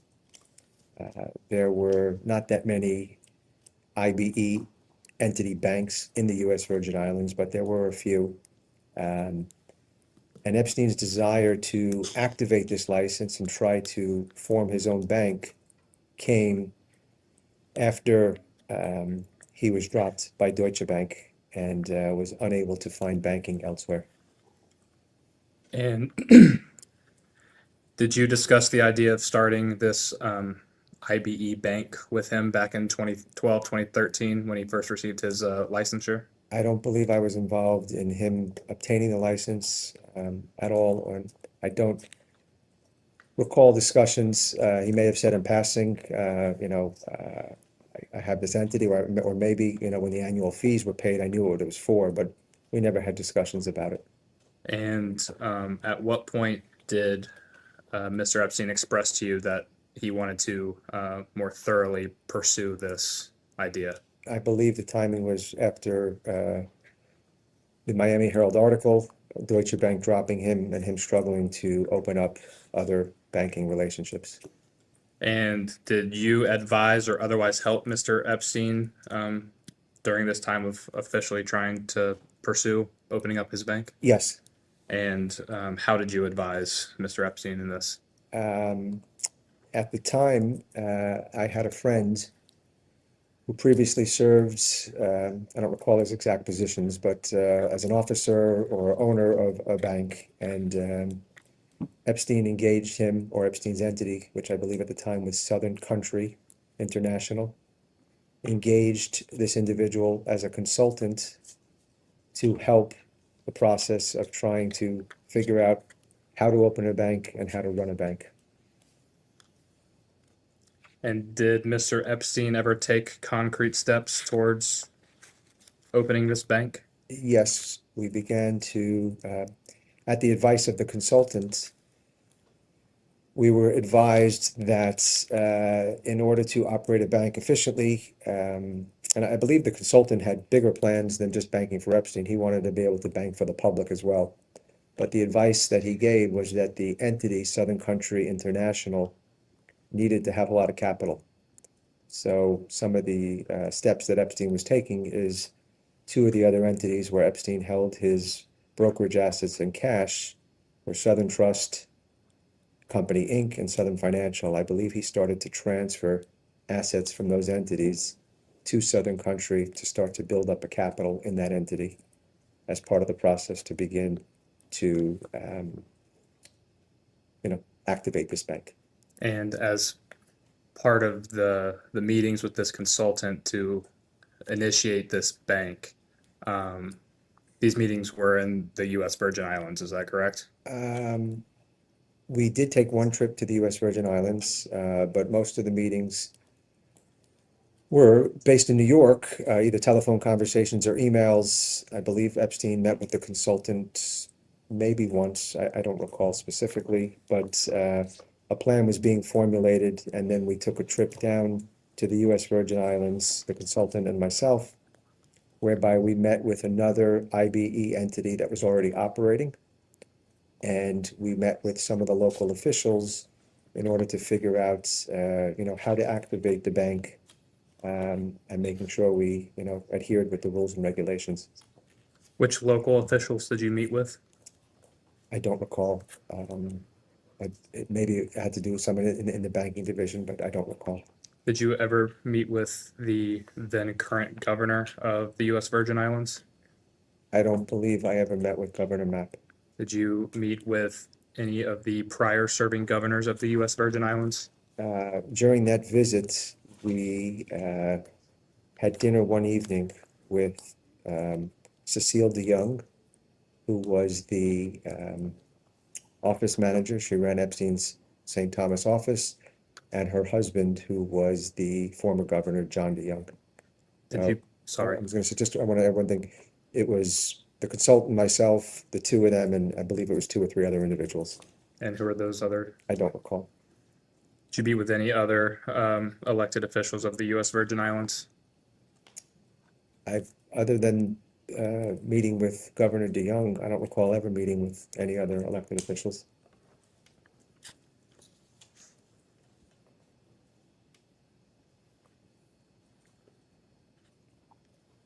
Did anyone express any concerns about Mr. Epstein opening up this bank, given his criminal and financial histories?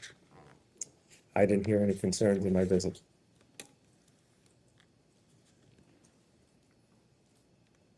Was the bank ever officially started? No, we were in the process, as I said, of capitalizing the entity, and then shortly thereafter, Epstein was incarcerated, and then the entity ended up sending all the money back to where it came from, Southern Trust and Southern Financial, and the entity was later dissolved.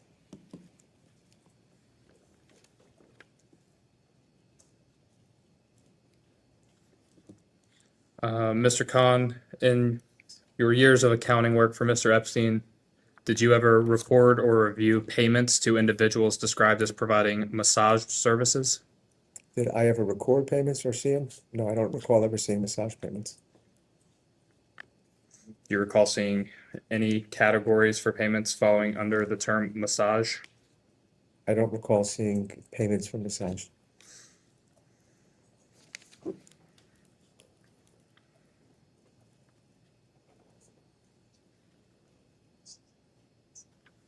Are you aware of any purchases of massage tables or other massage goods for Mr. Epstein? I'm not familiar with those types of purchases.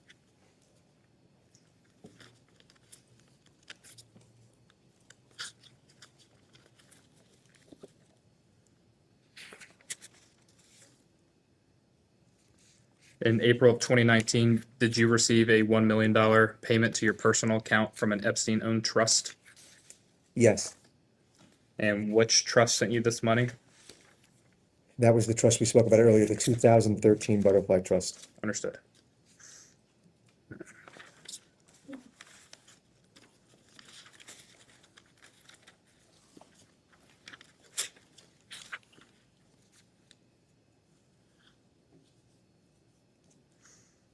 Have you previously given a deposition, sworn statement, or formal interview about your role with Mr. Epstein prior to today? Yes, Which of those 3 have you provided? this is my third. So the first one was, I believe, Jane Doe versus JP Morgan Chase. And that was a That was deposition. a deposition, I believe, in May of 2023. And I gave another deposition in, I believe it was Jane Doe versus Epstein Estate and Endyke et al. And that was in October 2024. Have you ever been formally questioned by any government authority in connection with Mr. Epstein? I've never been questioned by any government authority, although I did receive, I believe, a grand jury subpoena request from the Southern District of New York, and I believe from the U.S. Virgin Islands Department of Justice. I'm not sure what division, but both of the requests were for the same thing. They were asking for Epstein's estate documents. They wanted to see his will and his 1953 trust, and I believe they also asked for prior versions of some of the trusts, which we complied with and provided. Have you ever been subject to any regulatory action? No, Any financial regulatory action? no.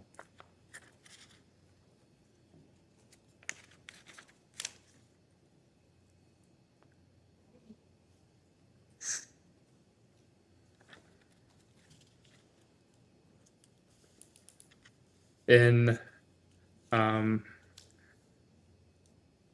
believe it was September of last year, the committee issued a subpoena to the estate, and And just for the record, the state has complied with the committee's subpoena.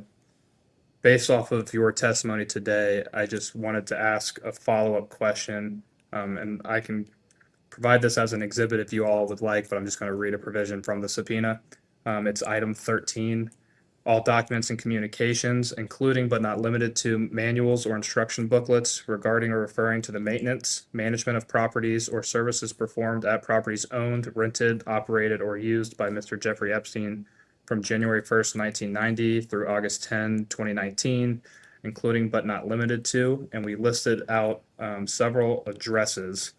It's to our knowledge that we had two addresses for Mr. Epstein in New Albany, Ohio. Testimony from Mr. Wexner also indicated that Mr. Epstein had potentially purchased a home near Mr. Wexner in New Albany, Ohio. So my question to you is, are you aware of any properties owned by Mr. Epstein or any of his entities in New Albany, Ohio? As of Epstein's date of incarceration and as of today, Epstein does not own property in Ohio. I believe at one point he did own a home, but I believe from the time I began employment in 2005, he no longer owned property in Ohio.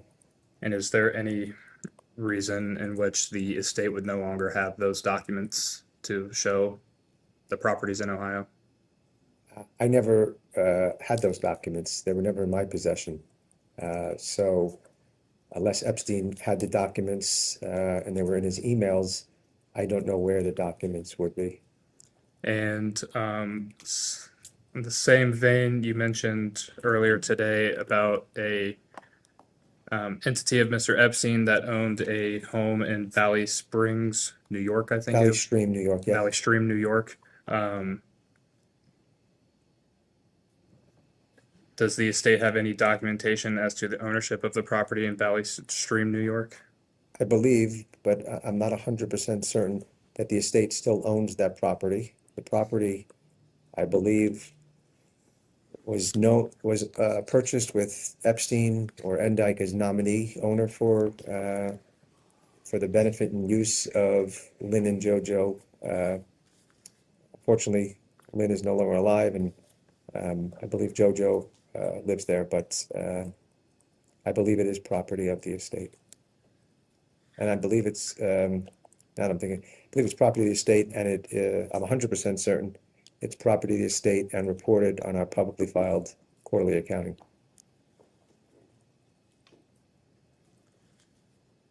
And then I have a broader question. I can explain it further if you need further explanation. If you indicate it's a yes or no. If you indicate yes to one of these names, I will ask some follow-ups. If you indicate no, I will not have any additional follow-ups. But the question is, have you ever had a conversation with any of the following people about Jeffrey Epstein's crimes, his criminal investigations, or in regard to sexual activity of any kind of Mr. Epstein? The first name is Doug Band. No, Leslie Groff. no, Nadia Marcinkova. no, Sarah Kellen. no, Leslie Wexner.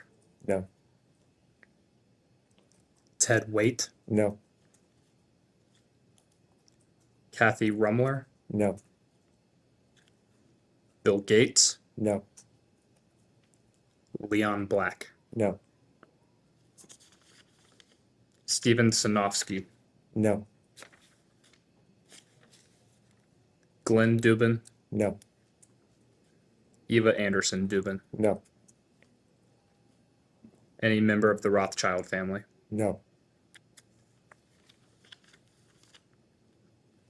And then a couple more follow-up questions, I promise. Approximately how much money was the monthly payroll for all of Epstein's employees or contractors? Don't recall specifically, but I do have vague memories. I used to prepare for Epstein a budget on one sheet of paper that included all of his entities, and I believe his annual upkeep for everything, not just his employees, for his homes, employees, planes, cars, gifts, personal expenditures, was somewhere in the 25 to $30 million range.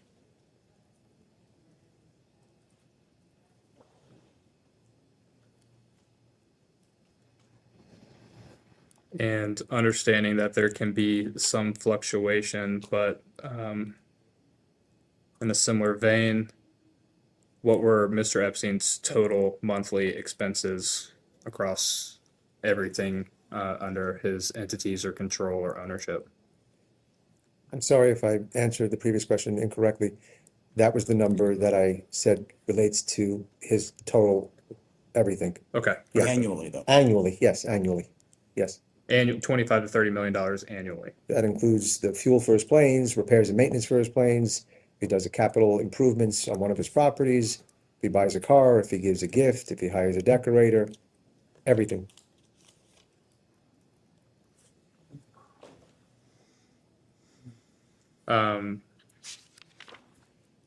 Was Mr. Epstein at any point ever losing money? I guess it's a difficult question for me to ask because I just told you what his operations ran him. So in this example, we'll say $30 million. Again, this is purely hypothetical. If Epstein had a stock, Apple stock he liked, he had a lot of Apple stock. If he had, 100,000 shares of Apple stock and it went up 100 points, he would make, if my math is right, I think $10 million. And then if he made other investments, he might make more than the 30 he was spending, but that was from passive and that was unrealized gains. But Epstein, as I explained earlier, earned fees from clients, from 5 clients over the years that I worked for Epstein. So in some years, if you're asking the question, in some years was his income from clients less than his expenses? Yes, but if you factor in his investments, and many years he lost money in investments, I can't say with certainty whether he was ever losing money, but sometimes his investments were making more money than he spent, and sometimes his income was more than his expenses, but I don't think there was a particular pattern or anything. And I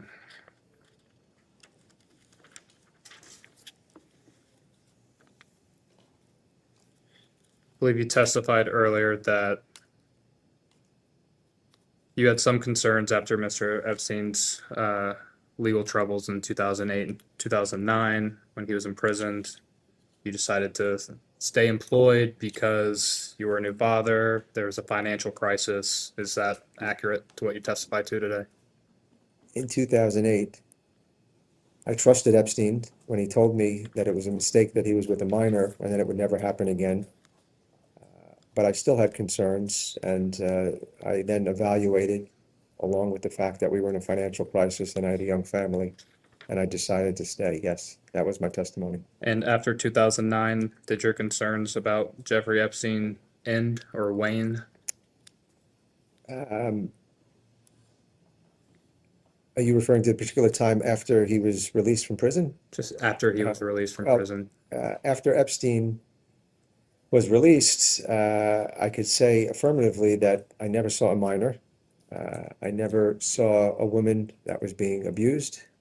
No woman had ever come to me and saying that she was under distress, that she was being sexually abused or sexually trafficked.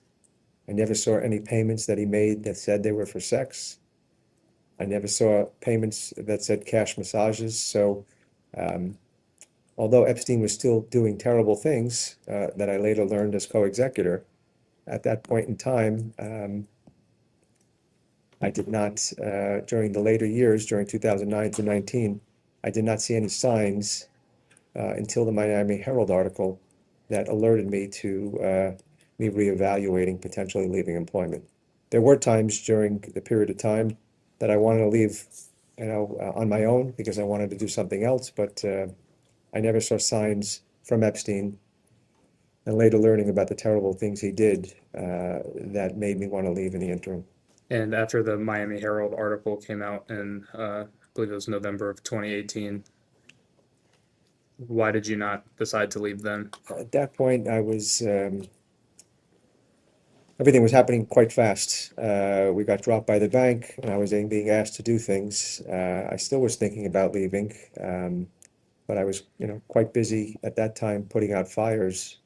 I would have liked to think with a clear head and me not dealing with trying to set up an IBE or open up accounts on Epstein's behalf, I would have certainly left working for him. And as a representative of the estate of Mr. Epstein, as a co-executor, it's your responsibility in part to respond to subpoenas, is that correct? Yes, And have you ever withheld information that was requested by a subpoena or in a civil discovery? I never personally withheld any information. However,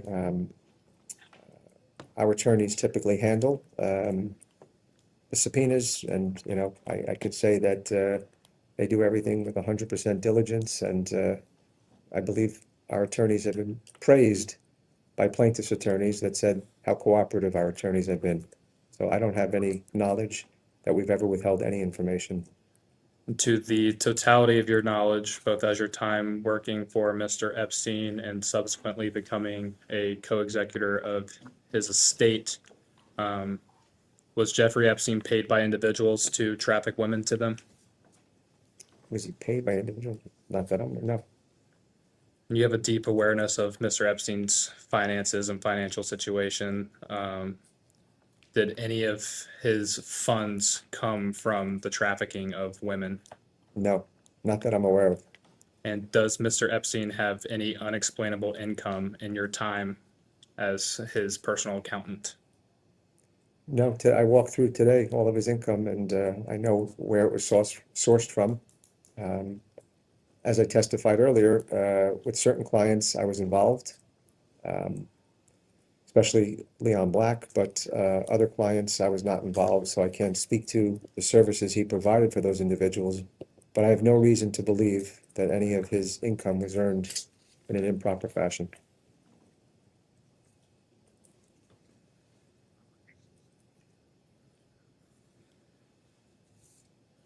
And apologies if I missed this earlier. What was the total amount of compensation that was paid by Leon Black to Mr. Epstein for his financial arrangement? I believe that I said he paid in fees approximately $150 million. Could be, up or down 5%. And Mr. Black also contributed $10 million to one of Epstein's foundations.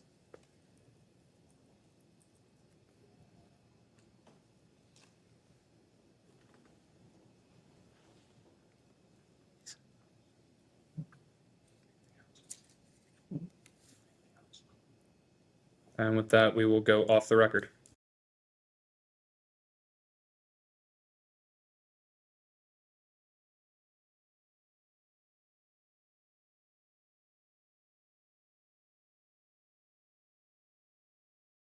Back on the record. Mr. Khan, I just have one last question for you. You spoke in our first hour of testimony this morning about the Jane Doe 4 case. Yes, and that, I believe, is when okay, yes, I did. My question is simply, is there anything additional beyond what you've already discussed that you can share with the committee about the status of the settlement in that case? We're not 100, I may have made a mistake as to which plaintiff that is, because we've had quite a few. We have as many as, we have just a lot, so I can't quite remember Jane Doe 4 with 100% certainty. So I think we said the right, we know, but I'm not 100% certain. And I apologize because I generally know these, but I just don't know. Do you know who it is? We do, and we're willing to have this discussion off the record. If it's Yeah, helpful do after. off the record. But if you don't mind, to the extent that you believe it is this person, you've been informed by your counsel that it is this person, we'd like you to answer the question right here today. And if it is not that person, we figure out that Jane Doe is someone else, Jane Doe 4 is someone else, we're happy to have that conversation after the fact. I'd rather find out who it is so I can answer. Can we just go off the record for 2 seconds? Because it'll, Sure. we'll know. Off the record.